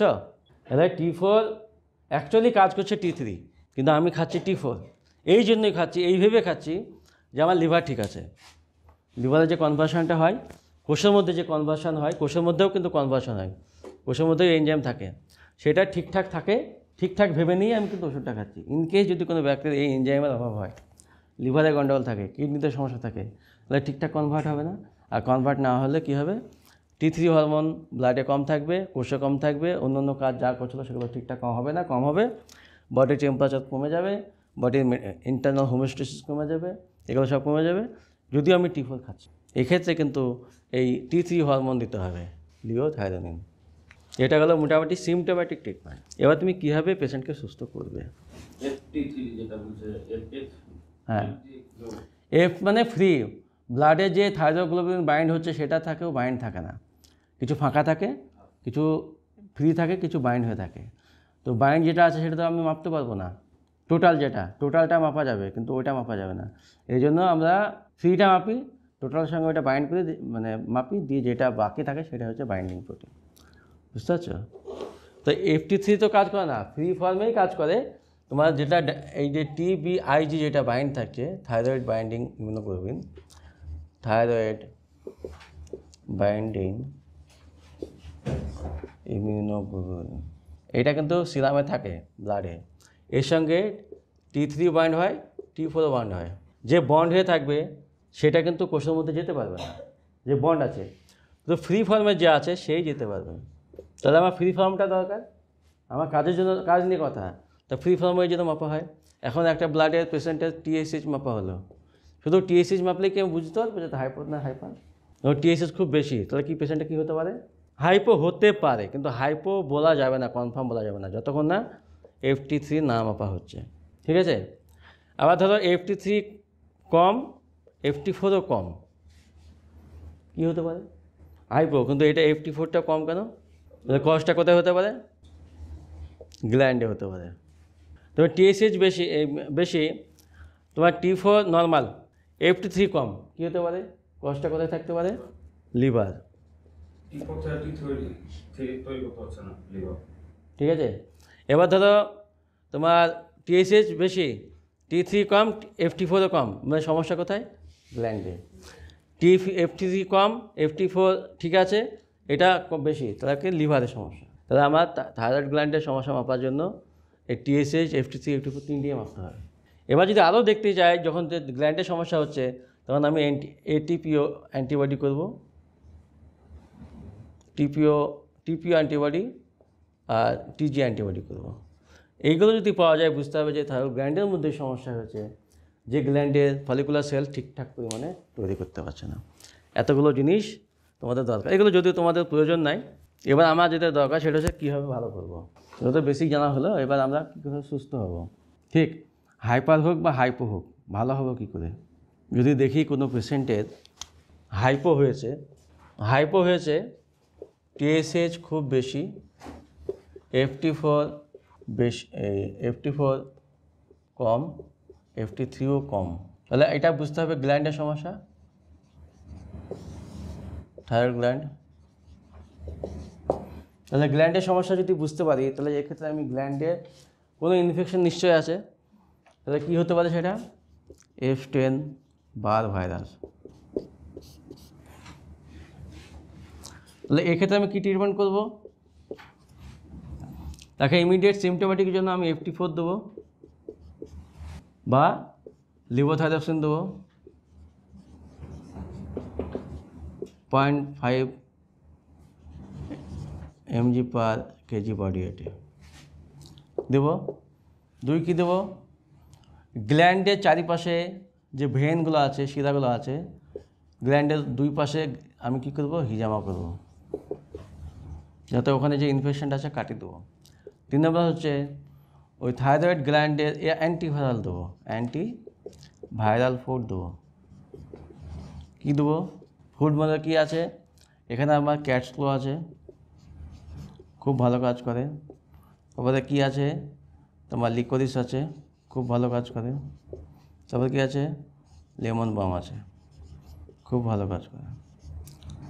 এবার এতদিন ধরে যে গ্ল্যান্ডটা এফেক্ট হয়েছে, নষ্ট হয়ে গেছে, সেই হিলিং করার জন্য, থাইরয়েড গ্ল্যান্ডের ঠিকঠাক পুষ্টি রাখার জন্য, গ্ল্যান্ডের হিলিংয়ের জন্য কী দরকার? আর্টিচোক দরকার। আর্টিচোক, জিঙ্ক, সেলেনিয়াম, আয়রন, এসব টাইরোসিন দরকার। তাহলে এতগুলো জিনিস আমি একসঙ্গে যখন দেবো, তখন পেশেন্টের ঠিকঠাক পরিমাণে হবে। এখন যদি অন্য সিমটম, মানে হেভি মেটাল ইনজুরি কোনো সিমটম থাকে, পেশেন্টের ধরো চোখের নিচে কালো দাগ আছে, চামড়াতে কালো কালো দাগ হয়ে যায়, বা ওবেসিটি আছে, বা ধরো পেশেন্টের স্কিনের সমস্যা আছে, যদি দেখি যে এই সমস্যার সঙ্গে স্কিনের সমস্যা, বুঝতে হবে তার হেভি মেটালও আছে। তো হেভি মেটাল যদি থাকে, তাহলে তার সঙ্গে আমি কী যোগ করব? Heavy metal detox food add করব। এটা মোটামুটি তার প্রথম দিকে ট্রিটমেন্ট। এবার যদি পেশেন্ট মনে করে যে আমি একদম ভালো হতে চাই, তাহলে এইখানে এরপরে আমি মাস 2 পরে 90 ডেজ রিহ্যাবে ঢুকাবো। এই রিহ্যাবে কিন্তু যে খাবারের নিয়মটা আছে বইয়ে, ওটা দেখে নেবা, ওইভাবে কিন্তু খাওয়াতে হবে। যদি কেউ মনে করে, মানে এত কিছু করার পরে যদি মনে করে আমি একদম ভালো হতে চাই, তাহলে এটা করতে পারে, মানে ওই ভাইরাসটা সম্পূর্ণ নষ্ট হবে না। তো এটা একটা হাইপো। এবার ধরো TSH বেশি, T4 নর্মাল, T3 কম, তাহলে সমস্যাটা কোথায় থাকতে পারে? বেশিরভাগ লিভার আর পেরিফেরাল সেল। ঠিক, তাহলে আমি বুঝতে পারছি যে থাইরয়েড গ্ল্যান্ডের মধ্যে কোনো সমস্যা নাই, যত সমস্যা লিভারে। তো লিভারে যদি সমস্যা থাকে, তো লিভারের মধ্যে আমি যদি এইটা দিই, কোনো কাজ হবে? লেফট দেবো, লিও। তাহলে গ্ল্যান্ডে দরকার আছে হিজাবার? দরকার নাই। তো লিভারের জন্য দরকার, লিভারের জন্য আমার যেটা ডিটক্সের জন্য দরকার, লিভারের পয়েন্টে করবো।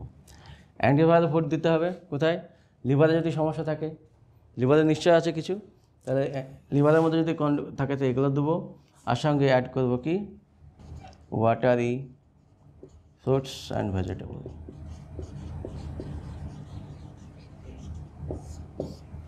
আর আর্টিচোক, যদি লিভারে কোনো সিস্ট থাকে বা কোনো থাকে, তখন আমি আর্টিচোক দেবো।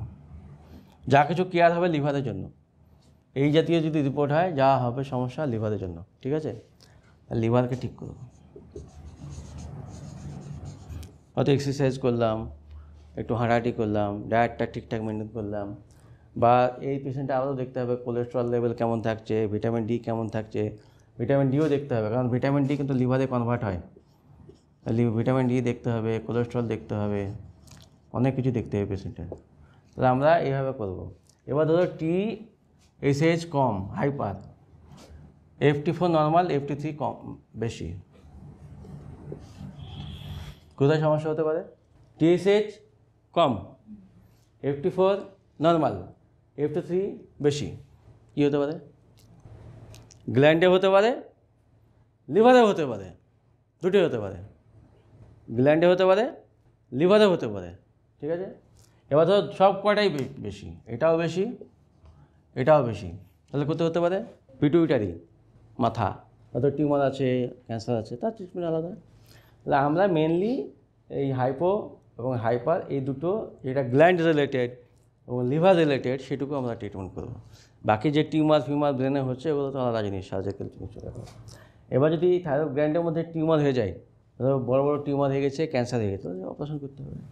থাইরয়েড হরমোনের সাথে যেহেতু আমাদের ইনসুলিনের সম্পর্ক আছে, যেহেতু GLUT4 সাথে সম্পর্ক, T3 সাথে কার কার সম্পর্ক দেখলাম? এক হচ্ছে এপিনেফ্রিন, দুই হচ্ছে কার সাথে দেখলাম? ইনসুলিন। তিন কার সাথে দেখলাম? এর সাথে β2 অ্যাড্রিনার্জিক রিসেপ্টর পোটেনশিয়াল করে। এ হচ্ছে GLUT4 প্রোটিনকে সিনথেসিস করে। আর কি? কোষের সেলুলার মেটাবলিজমে বিভিন্ন প্রোটিন সিনথেসিস করে, এনজাইম। আর চার হচ্ছে অ্যাডিপোসাইট, অ্যাডিপোস্টেশন, লিপোজেনেসিস ও লাইপোলাইসিস করে। কম হলে লিপোজেনেসিস আর বেশি হলে লাইপোলাইসিস। এই মোটামুটি এপিনেফ্রিনের সাথে এর সম্পর্ক এরকম, ইনসুলিনের সাথে এর সাথে সম্পর্ক তো ওরকম, আর কোষের মধ্যে বিভিন্ন প্রোটিন। তাহলে একটা কোষের যাবতীয় কাজের জন্য কিন্তু T4 হরমোন কাজে লাগছেই। আজকে ক্লাসটা তোমাদের খুব জটিল হয়ে গেছে। জটিল হয়েছে এই জন্যই যে তোমাদের বেসিক নাই থাইরয়েডের। তো আমি বুঝতে পেরেছি খুব জটিল তোমাদের জন্য, মানে কেমিক্যাল লেভেলে একদম মানে এতে যাওয়া। তো এই সহজ কথা মনে রাখো, থাইরয়েড গ্ল্যান্ডের যে মূল কাজ সেটা হচ্ছে যে আমাদের যে ব্রেন যেমন primary data centre, thyroid gland হচ্ছে আমাদের কোষের বিভিন্ন অঙ্গের যে সেকেন্ডারি ডাটা সেন্টার, এক নম্বর। দুই হচ্ছে বডির যে টেম্পারেচার মেনটেন করা, সেটা কিন্তু এই হরমোন করে। তিন নম্বর হচ্ছে কোষের ইন্টারনাল যে হোমিওস্ট্যাসিস, বডির যে ইন্টারনাল হোমিওস্ট্যাসিস, সেটা মেনটেন করে। চার নম্বর হচ্ছে ইমিউনিটি, একটা কোষের যে ইননেট ইমিউনিটি TLR রিসেপ্টর দিয়ে, সেটা কিন্তু মেনটেন করে। তাহলে এতগুলো মেন কাজ চারটে। এবার সেগুলো কীভাবে করে ডিটেলসে সেগুলো বলা হয়েছে, যেগুলো তোমরা বুঝতে পারোনি, যেগুলো দরকারও নাই বোঝার। তো এই কাজগুলো হয় T3 হরমোন যদি বেড়ে যায় তা বেশি হয়ে যাবে, কমে গেলে কম হবে। এবার T3 হরমোন কম তৈরি হবে কখন? যখন দেখবো যে গ্ল্যান্ডের মধ্যে সমস্যা আছে, বা মাথার ওই গ্ল্যান্ডের যে কন্ট্রোল করছে তার কম সমস্যা আছে, অথবা যেখানে কনভার্ট হচ্ছে পেরিফেরিতে সেখানে সমস্যা আছে। যখন T3 কমে যাবে, মানে গ্ল্যান্ড থেকে তৈরি কম হচ্ছে, মেনলি আমাদের একদম গ্ল্যান্ডে কম তৈরি হচ্ছে। গ্ল্যান্ডে কম তৈরি হচ্ছে তখনই যখন গ্ল্যান্ডের মধ্যে কোনো ইনফেকশন হয়েছে, কোনো জীবাণু ইনফেকশন করেছে, কোনো টক্সিক ইঞ্জুরি হয়েছে, বা কোনো অ্যান্টিবায়োটিক অ্যাকশন করেছে, দিয়ে ওখানকার যে প্রোটিনগুলো লাগে সেগুলো কম তৈরি হচ্ছে, বা আয়োডিন কম যাচ্ছে কোষের মধ্যে, বা সোডিয়ামের অ্যাভেলেবিলিটি কম আছে বলে সোডিয়াম পটাশিয়াম আয়োডিনটা ঢুকতে পারছে না, বা টাইরোসিন কম আছে, বা যখন এনজাইমটা লাগছে তখন যে সেলেনিয়াম দরকার, জিঙ্ক দরকার, আয়রন দরকার, সেগুলো ঠিকঠাক থাকছে না, ফলে T3 হরমোন ঠিকঠাক তৈরি হচ্ছে না। এটা একটা কারণ। বেশি হবে কখন? যখন ওইখানেই অন্য টাইপের জীবাণু অ্যাটাক করবে, যখন ওই ভাইরাসটা প্রচণ্ড পরিমাণে এই জিন এক্সপ্রেশন করে এই তোমার থাইরোগ্লোবুলিন, তারপরে থাইরয়েড পারঅক্সিডেজ এনজাইমগুলো বেশি পরিমাণে অ্যাক্টিভেট করে দেবে, কাপলিংটা বেশি পরিমাণে করবে, তখন কী হবে? বেশি পরিমাণে T4 তৈরি হবে, T3 তৈরি হবে, যেটা ব্লাডে এসে তখন T4 বেশি হওয়ার জন্য যা কাজ হয় তাই হবে। তাহলে এইগুলো হওয়ার জন্য মূল কারণ কিন্তু এপস্টেইন-বার ভাইরাস, আর 95% ক্ষেত্রে, আর 5% রেডিয়েশন। রেডিয়েশন হলে কী হয়? রেডিয়েশন হলে ওই কোষগুলো নষ্ট হয়ে যায়, গ্ল্যান্ডগুলো পুরো নষ্ট হয়ে যায়, ধ্বংস হয়ে যায়। যেমন তোমার কেমোথেরাপিতে কি কোষ নষ্ট করা হয় না, রেডিওথেরাপি দেওয়া হয় না, ক্যান্সারের জন্য কোষ নষ্ট করার জন্য দেওয়া হয়, ওইরকম রেডিয়েশনে কিন্তু আমার থাইরয়েড গ্ল্যান্ডের কোষ নষ্ট হয়ে যায়।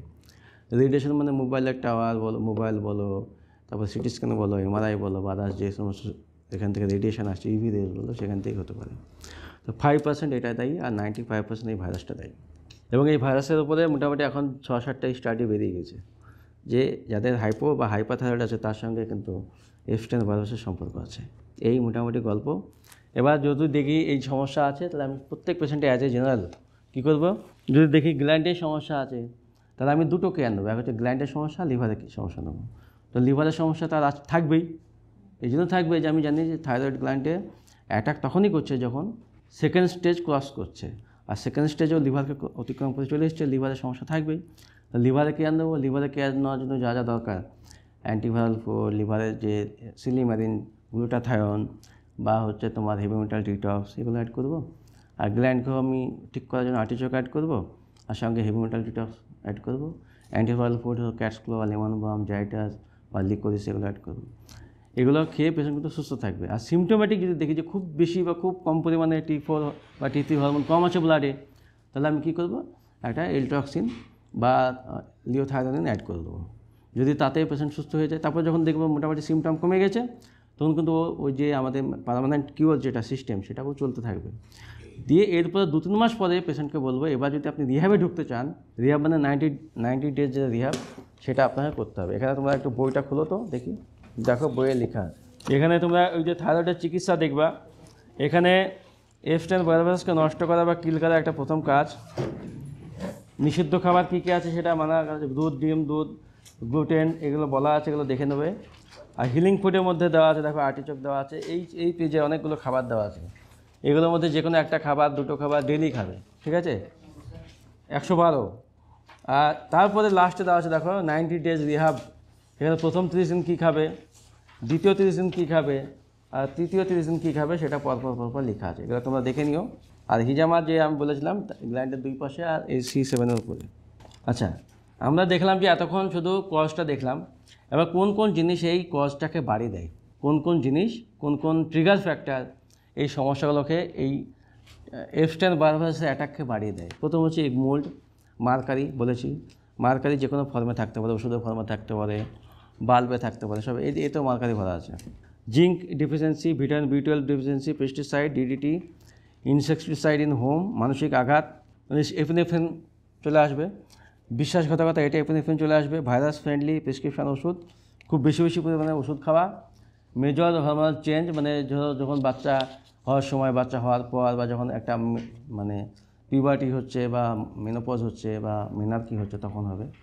তারপরে হয়তো ফিনান্সিয়াল ক্রাইসিস তৈরি হচ্ছে, ফিজিক্যাল ইনজুরি হচ্ছে, বা কার্পেট ক্লিনিং অ্যান্ড এক্সপোজিং, মানে মসজিদ এখন দেখবে, এখন আমাদের মসজিদ, অধিকাংশ মসজিদে কিন্তু কার্পেট পড়া, নামাজি কম, মানে মসজিদ বেশি, মানে মসজিদের চাকচিক্যর থেকে নামাজি কম আর কি, ঠিক আছে।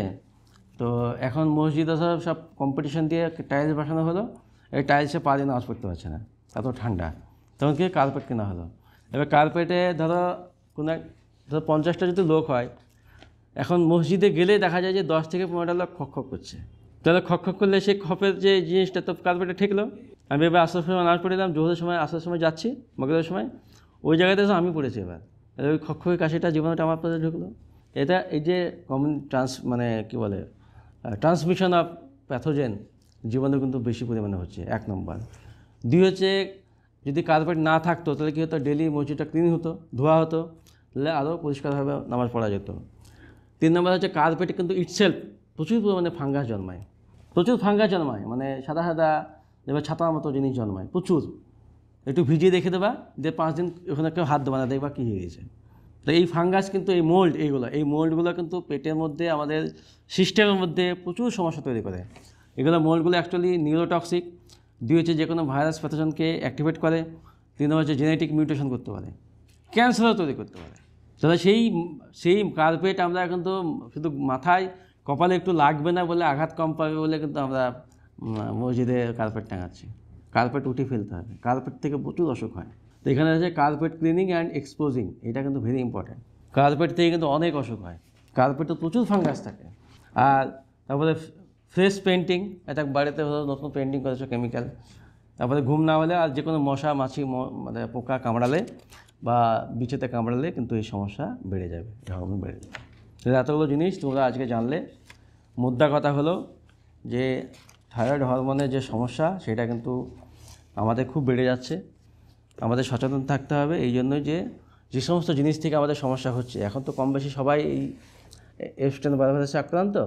তো এই ভাইরাসটা যাতে সেকেন্ড স্টেজ ক্রস করে লিভারে, থাইরয়েডে না যায়, এবং তার জন্য যে সমস্যাগুলো হচ্ছে সেগুলো ঠিক করার জন্য প্রাইমারি কেয়ার হচ্ছে অ্যান্টিভাইরাল ফুড, অ্যান্টিভাইরাল যে সমস্ত ডায়েটগুলো আছে সেগুলো ফলো করা, লিভারকে ঠিক করা, গ্ল্যান্ডকে রিহ্যাব করা, আর এই যেগুলো নিউট্রিশন বললাম, জিঙ্ক, ভিটামিন বি12, সেলেনিয়াম, আয়রন, এগুলো ঠিকঠাক পরিমাণে নেওয়া, আয়োডিন ঠিকঠাক পরিমাণে নেওয়া, এবং স্ট্রেস ঠিকঠাকভাবে রাখা, মেনটেন্যান্স রাখা, এবং তার সঙ্গে তোমার হচ্ছে মানে ডেলি এক্সারসাইজ করা, ফিজিক্যাল এক্সারসাইজ করা, তারপরে হচ্ছে খাবার কম খাওয়া, মানে যত বেশি পরিমাণে তুমি কোষের মধ্যে গ্লুকোজ ঢুকবে মানে তত বেশি পরিমাণে তোমার T4 লাগবে, T3 লাগবে, আর তত বেশি পরিমাণে থাইরয়েড গ্ল্যান্ডকে কাজ করতে হবে। এই জন্য আমাকে খাওয়াটাও কমিয়ে দিতে হবে। মানে দেখো সে গুণা কিন্তু সে হাদিসের কথাই চলে আসছে, খাওয়াটা কম করলে শরীর ঠিক থাকবে। ঠিক, তাহলে এতগুলো জিনিস আমাদের মাথায় রেখে কাজ করতে হবে। আর body BMR, basal metabolic rate হচ্ছে একদম মিনিমাল কাজের সময়, ঘুমন্ত অবস্থায় পুরো বডি যতটুকু ক্যালোরি এক্সপেন্ডিচার করতে পারে, ব্যবহার করতে পারে, সেটা হচ্ছে BMR। যখন সমস্ত কাজ মোটামুটি বন্ধ থাকে, শুধু কোষীয় কাজ চলবে, কোষের মধ্যে গ্লাইকোলাইসিস হবে, কোষের মধ্যে গ্লুকোনিওজেসিস হবে, প্রোটিন সিনথেসিস হবে কোষকে বাঁচার জন্য। কিন্তু আমি এই যে বাইরে কাজ করছি, হাত দিয়ে ঘুষি মারা, মুখ দিয়ে কথা বলা, এগুলো বন্ধ থাকবে। সেই অবস্থায় যতটুকু শক্তি লাগে, সেই শক্তিটা যদি 24 ঘন্টার মধ্যে হয়, সেটাকে বলা হয় BMR, বেসাল মেটাবলিক রেট। সেই BMR বাড়াতে পারে T3 হরমোন, কমাতে পারে T3 হরমোন। তাহলে বডির টেম্পারেচার, সেলের টেম্পারেচার কিন্তু এই মেনটেন করছে। মানে কোষের একটা এনার্জি এক্সপেন্ডিচার কত হবে সেটা ঠিক করে কে? T3 hormone. মানে প্রত্যেকটা কোষের কাজ করার যে সিদ্ধান্ত, ডিসিশান কিন্তু নেবে এই হরমোনগুলো, রেগুলেট করবে এই হরমোনগুলো। কাজ করবে কোষের মধ্যে যা সিস্টেম আছে, মেশিন আছে, তাই করবে, কিন্তু ওগুলোকে মেনটেন করবে, রেগুলেট করবে এই T3 hormone, T4 hormone, insulin hormone, glucagon hormone, এগুলো যেগুলো ব্লাডের মধ্যে আল্লাহ আমাদের দিয়ে দিয়েছে মেনটেন করার জন্য, পুরো সিস্টেমকে ঠিক রাখার জন্য। ছোট্ট একটা জিনিস, কিন্তু এত ভূমিকা। রিপোর্ট স্টাডি তো এখন বুঝালাম। মেজারমেন্ট তোমার লেখা থাকবে, বিভিন্ন মেশিনে বিভিন্ন মেথডে আলাদা। লেভেলটা যে বললে না, 20 থেকে 80 ন্যানোগ্রাম পার DL, ওটা তোমার বিভিন্ন বয়সে, বিভিন্ন সেক্সে, তারপরে তোমার বিভিন্ন মেশিনে, বিভিন্ন মেথডে রেঞ্জ আলাদা। ওটা বিভিন্ন যারা যে সমস্ত কোম্পানি তৈরি করে কেমিক্যাল রিয়েজেন্ট, তারা ঠিক করে দেয় কোন লেভেল পর্যন্ত নর্মাল। তাহলে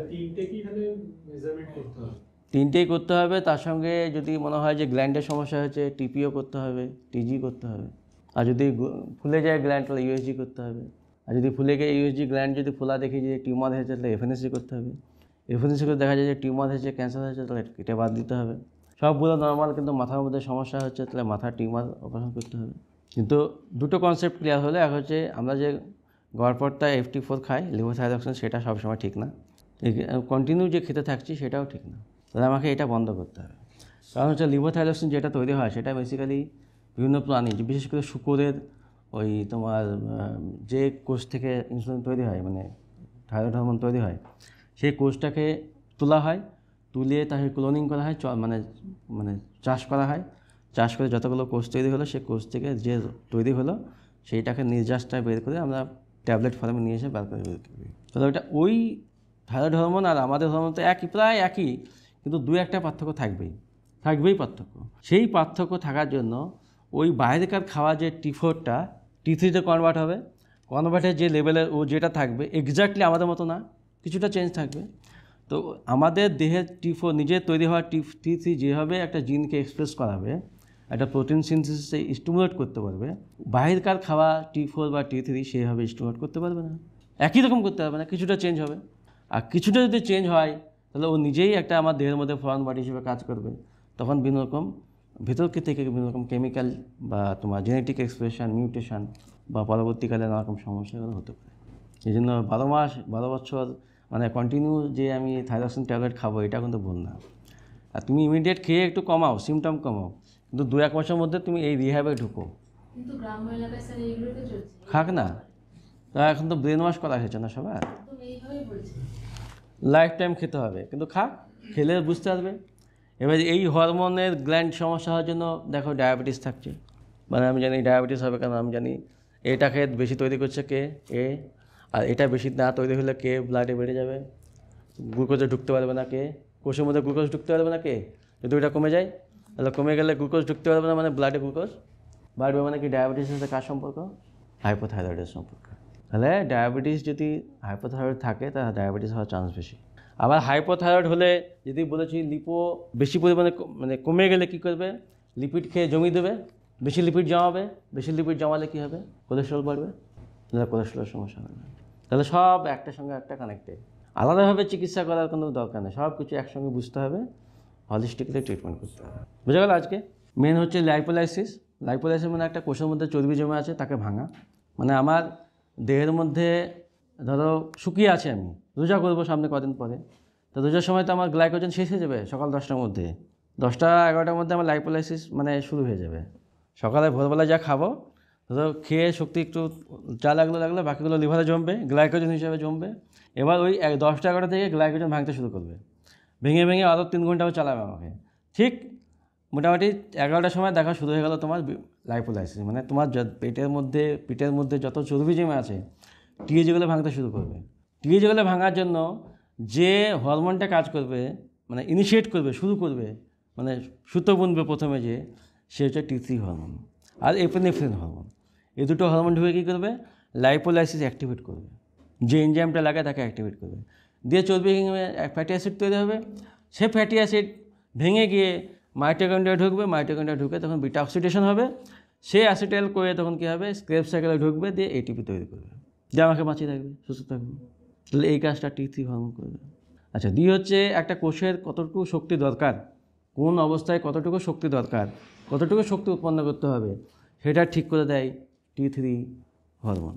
3 নম্বর হচ্ছে up regulation of various enzyme in glycolysis, glycogenolysis, gluconeogenesis. মানে আমি কতটুকু খাবার খেলাম, সে খাবারকে ভেঙে কতটুকু গ্লুকোজ তৈরি হবে, কতটুকু গ্লাইকোজেন তৈরি হবে, গ্লাইকোজেন থেকে কতটুকু গ্লুকোজ তৈরি হবে, কতটুকু শক্তি তৈরি হবে, এই যে প্রসেস, কেমিক্যাল প্রসেস, এবং সেগুলো করার জন্য যে সমস্ত মেশিনারি দরকার, যে সমস্ত জিনিসপত্র দরকার, সেগুলো ও তৈরি করতে হেল্প করে। আর কী করে, ক্রেবস সাইকেল, যেখানে আমাদের শক্তি তৈরি হয়, সেই সাইকেলে অনেকগুলো এনজাইম থাকে, সেই এনজাইমগুলো তৈরি করতে হেল্প করে। এতগুলো কাজ। 3 হচ্ছে আপ রেগুলেশন অফ প্রোটিন, যেখানে ওই এটিপিটা আলটিমেট তৈরি হবে, যেই মানে তোমার হচ্ছে inner layer of mitochondrial membrane, সেই মেমব্রেনে যেখানে ইটিসি ট্রান্সপোর্টে 5টা ফ্র্যাগমেন্টে তোমার এটিপি তৈরি হচ্ছে, অক্সিডেটিভ ফসফোরিলেশন হচ্ছে, মানে যেখানে অক্সিজেনটাকে লাগছে, সেই জায়গাতে এটিপি তৈরি করতে যে একটা প্রোটিন লাগে, সাইটোক্রোম সি, যে ইলেকট্রনটাকে বহন করে নিয়ে যায়, সেই সাইটোক্রোম সিটা কিন্তু T3 হরমোন তৈরি করতে হেল্প করে। এবং আনকাপলিং ফ্রম এটিপি, তাহলে একটা কোষের তাপ দরকার, তাপমাত্রা মানে একটা টেম্পারেচার মেনটেন করা দরকার। এটিপি তো শক্তি, ও তো তাপ নয়, তাপ জিনিস আলাদা, শক্তি জিনিস আলাদা। তাহলে এটিপি শক্তি, আর তাপটা একটা কোষের যে গরম ভাব, সেটাকে তৈরি করবে। আমাদের বডির টেম্পারেচার 37 ডিগ্রি টেম্পারেচার, সেটাকে ঠিক করবে। সেটা ওই T3 হরমোন কী করবে, ওই একটা কোষে যে এটিপি তৈরি হয় সেখানে আনকাপলিং করবে, দিয়ে সেই প্রোটন পাম্পটাকে বন্ধ করে দিয়ে ও থার্মোজেনিন তৈরি করবে, যে থার্মোজেনিনটা কোষের মধ্যে হিট তৈরি করবে। মানে ও শক্তি তৈরি হচ্ছে না, কিন্তু হিট তৈরি হচ্ছে। এই জিনিসটা কিন্তু T3 তৈরি করে, যেটা ওই যারা তোমার যে সমস্ত প্রাণীরা শীতকালে থাকে 6 মাস ঘুমায়, 6 মাসে তাদের এগুলো হয়। আর কি, এপিনেফ্রিনের যে রিসেপ্টার, বিটা-2 রিসেপ্টার, সেগুলোকে অ্যাক্টিভেট করে, পোটেনশিয়েট করে। আর একটা হচ্ছে এপিনেফ্রিনের কাজকে বিভিন্ন অঙ্গে কোষের মধ্যে বাড়িয়ে দেয় কাজটাকে। এতগুলো কাজ ও কেমিক্যালি করে, এই জন্য T3 হরমোন খুবই ভাইটাল বাচ্চার জন্য। এবং এখানে এই হরমোনটা তৈরি হয় গ্ল্যান্ডে, থাইরয়েড গ্ল্যান্ডে, যে গ্ল্যান্ডকে আবার কন্ট্রোল করে উপর থেকে, ব্রেন থেকে দুটো জিনিস, এক হচ্ছে পিটুইটারি আর 2 হচ্ছে হাইপোথ্যালামাস, কেমিক্যালি। এবার ব্লাডে T3 যদি বেড়ে যায়, তাহলে কে রেগুলেট করবে যে কমছে না বাড়ছে, ওই গ্ল্যান্ডকে ব্রেন থেকে ফিডব্যাক করবে যে আমার T3 বেশি আছে, আসতে হবে না। তোমার একটা কাজ করতে গিয়ে 10টা লোক দরকার, তো 10টা লোক যেই হয়ে যাবে, একটা লোক বলবে ভাই আর আসিস না, লোক লাগবে না।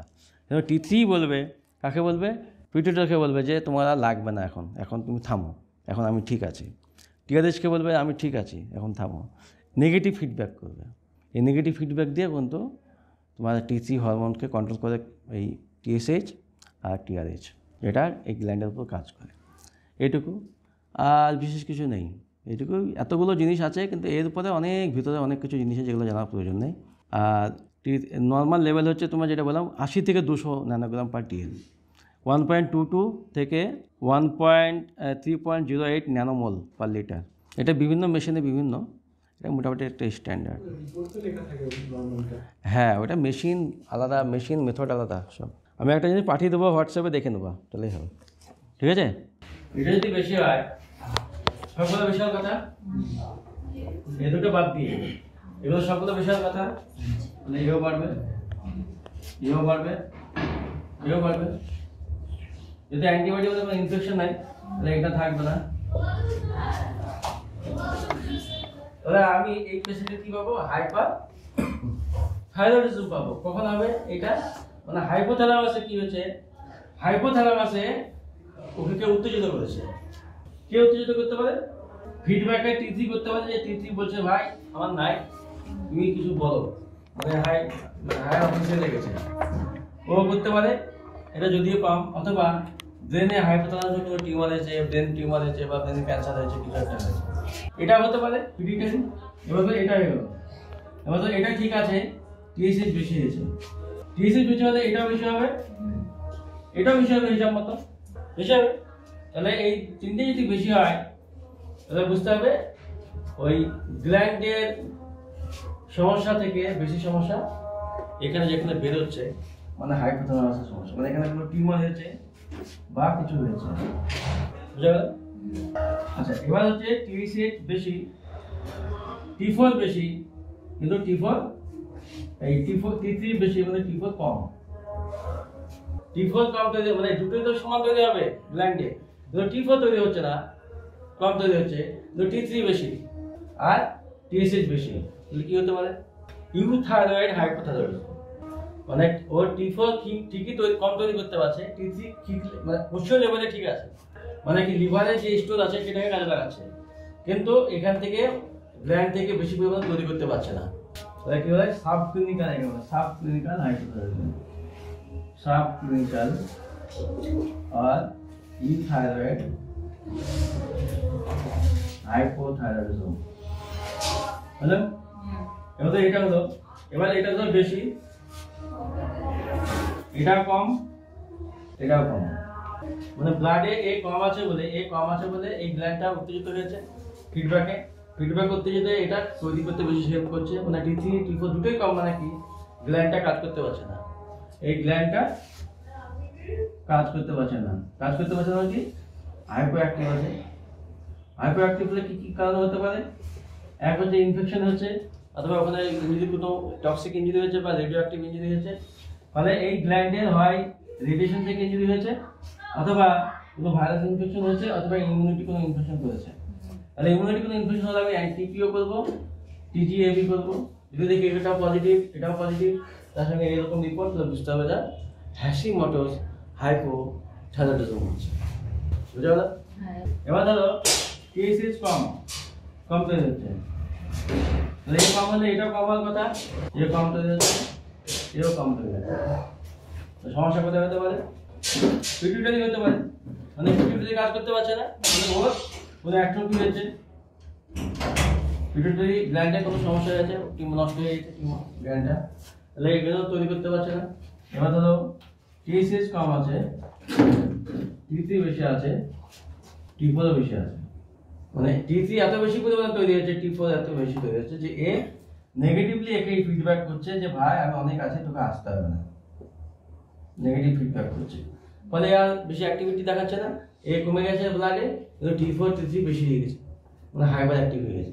মানে কি ওই একে দরকারই নাই, গ্ল্যান্ডে এমন কিছু হয়েছে, এমন কিছু ঢুকেছে যে কোষের যে জিন এক্সপ্রেশন অনেক বাড়ি দিয়েছে, মানে ধরো এখানে কোনো টিউমার হয়ে গেছে, মানে প্রচুর পরিমাণে এফস্টার ভাইরাস খুব টক্সিক টাইপের ঢুকে গেছে, যে মাল্টিনোডুলার গয়টা তৈরি করেছে বা গ্রেভস ডিজিজ তৈরি করেছে, যাকে বলা হয় হাইপার থাইরয়েডিজম বা থাইরোটক্সিকোসিস। এবার ধরো এটা কম আছে, টি3 কম আছে, টি4 নরমাল আছে, টি4 নরমাল, টি3 কম, তাহলে কি হতে পারে? অনেক ভেরিয়েশন, মানে টি4 কম মানে লিভার গ্ল্যান্ড ঠিক কাজ করছে, এ কম কাজ করছে, মানে কি টি3 কম আছে, মানে ফিডব্যাকটা যাচ্ছে না ঠিক মতো, তাহলে এইটা লিভারের সমস্যা। এইভাবে পরপর চলে আসছে, এতগুলো জিনিস মাথায় ঢুকবে না, যেগুলো বললাম সেগুলো মাথায় রাখো, তাহলে দিয়ে ওই তবে এটুকু মাথায় রাখো, শুধু T3 থেকে বা T4 থেকে বা TSS থেকে হাইপো হাইপার কোথা থেকে হচ্ছে ঠিক সবগুলো করতে হবে। আর এলটক্সিন হরমোন ট্যাবলেট খেয়ে শুধুমাত্র হাইপোথাইরয়েড কিউর হবে সব ক্ষেত্রে না। যদি লিভারে গন্ডগোল থেকে কনভার্সন না হয় ঠিক মতো সেক্ষেত্রে কাজ করবে। সেটা তো এখানে ওই থাইরয়েডের যে রিপোর্টটা করাতে দিচ্ছে এখন মানে নর্মাল যেটা করছে আর কি, দিয়ে ওই দিয়ে থাইরক্সিন খেতে শুরু করছে। লোক ক্ষেত্রে ওই এই শুধু এই TH3 দেখে না কি দেখে? শুধু TSS দেখে, গ্রামে এখন অধিকাংশ ও TSS দেখে ঠিক থাকে। দিয়ে ওই বলে দিল যে বলে আর পরিমাণ বেশি আছে, তুমি এই থাইরক্সিন নিয়ে যাও, খেতে শুরু করো, এবার মাস চালাবা। এবার ও জানে না হয়তো যে T4 T3 কোথায় কাজ করে, কিভাবে কাজ করে, সেটাও ভূমিকা রয়েছে। একদম TSS তো তোমার ফিডব্যাকও বন্ধ করতে পারে, আবার কোনো টিউমার থেকেও কমে যেতে পারে, আবার বেড়ে যেতেও পারে। সেটা তো নির্ধারণ হবে আবার T3 লেভেল থেকে। T3 লেভেল ঠিক থাকলে তো সব ঠিক থাকবে। সে কাজ কি হলো আমার দেখে লাভ না। আমার তো মেন কাজ হচ্ছে T3 ঠিকঠাক থাকলে সব ওকে। এবার বাকিগুলো এক্সোজেনাস যে সমস্যাগুলো আছে সেগুলো ঠিক করতে হবে। ক্যান্সার হলে ক্যান্সার ঠিক করতে হবে, টিউমার হলে টিউমার ঠিক করতে হবে। যদি কোনো ইনফেকশন হয় সেক্ষেত্রে তো অবশ্যই ঠিক করতে হবে। আর 90% লোকের ক্ষেত্রে ইনফেকশন থেকে হয়। আর সেই ইনফেকশন কারণে যা যা ওষুধ অ্যান্টিভাইরাল, হেমাটাইটিস ডিটক্স, সিজামা, অ্যান্টিচোক এগুলো এটা বলে দেওয়া আছে। তাহলে আজকে এখানে শেষ। সুবহানাকাল্লাহুম্মা ওয়া বিহামদিকা আশহাদু আল্লা ইলাহা ইল্লা আনতা ওয়া আস্তাগফিরুকা ওয়া আতুবু ইলাইক।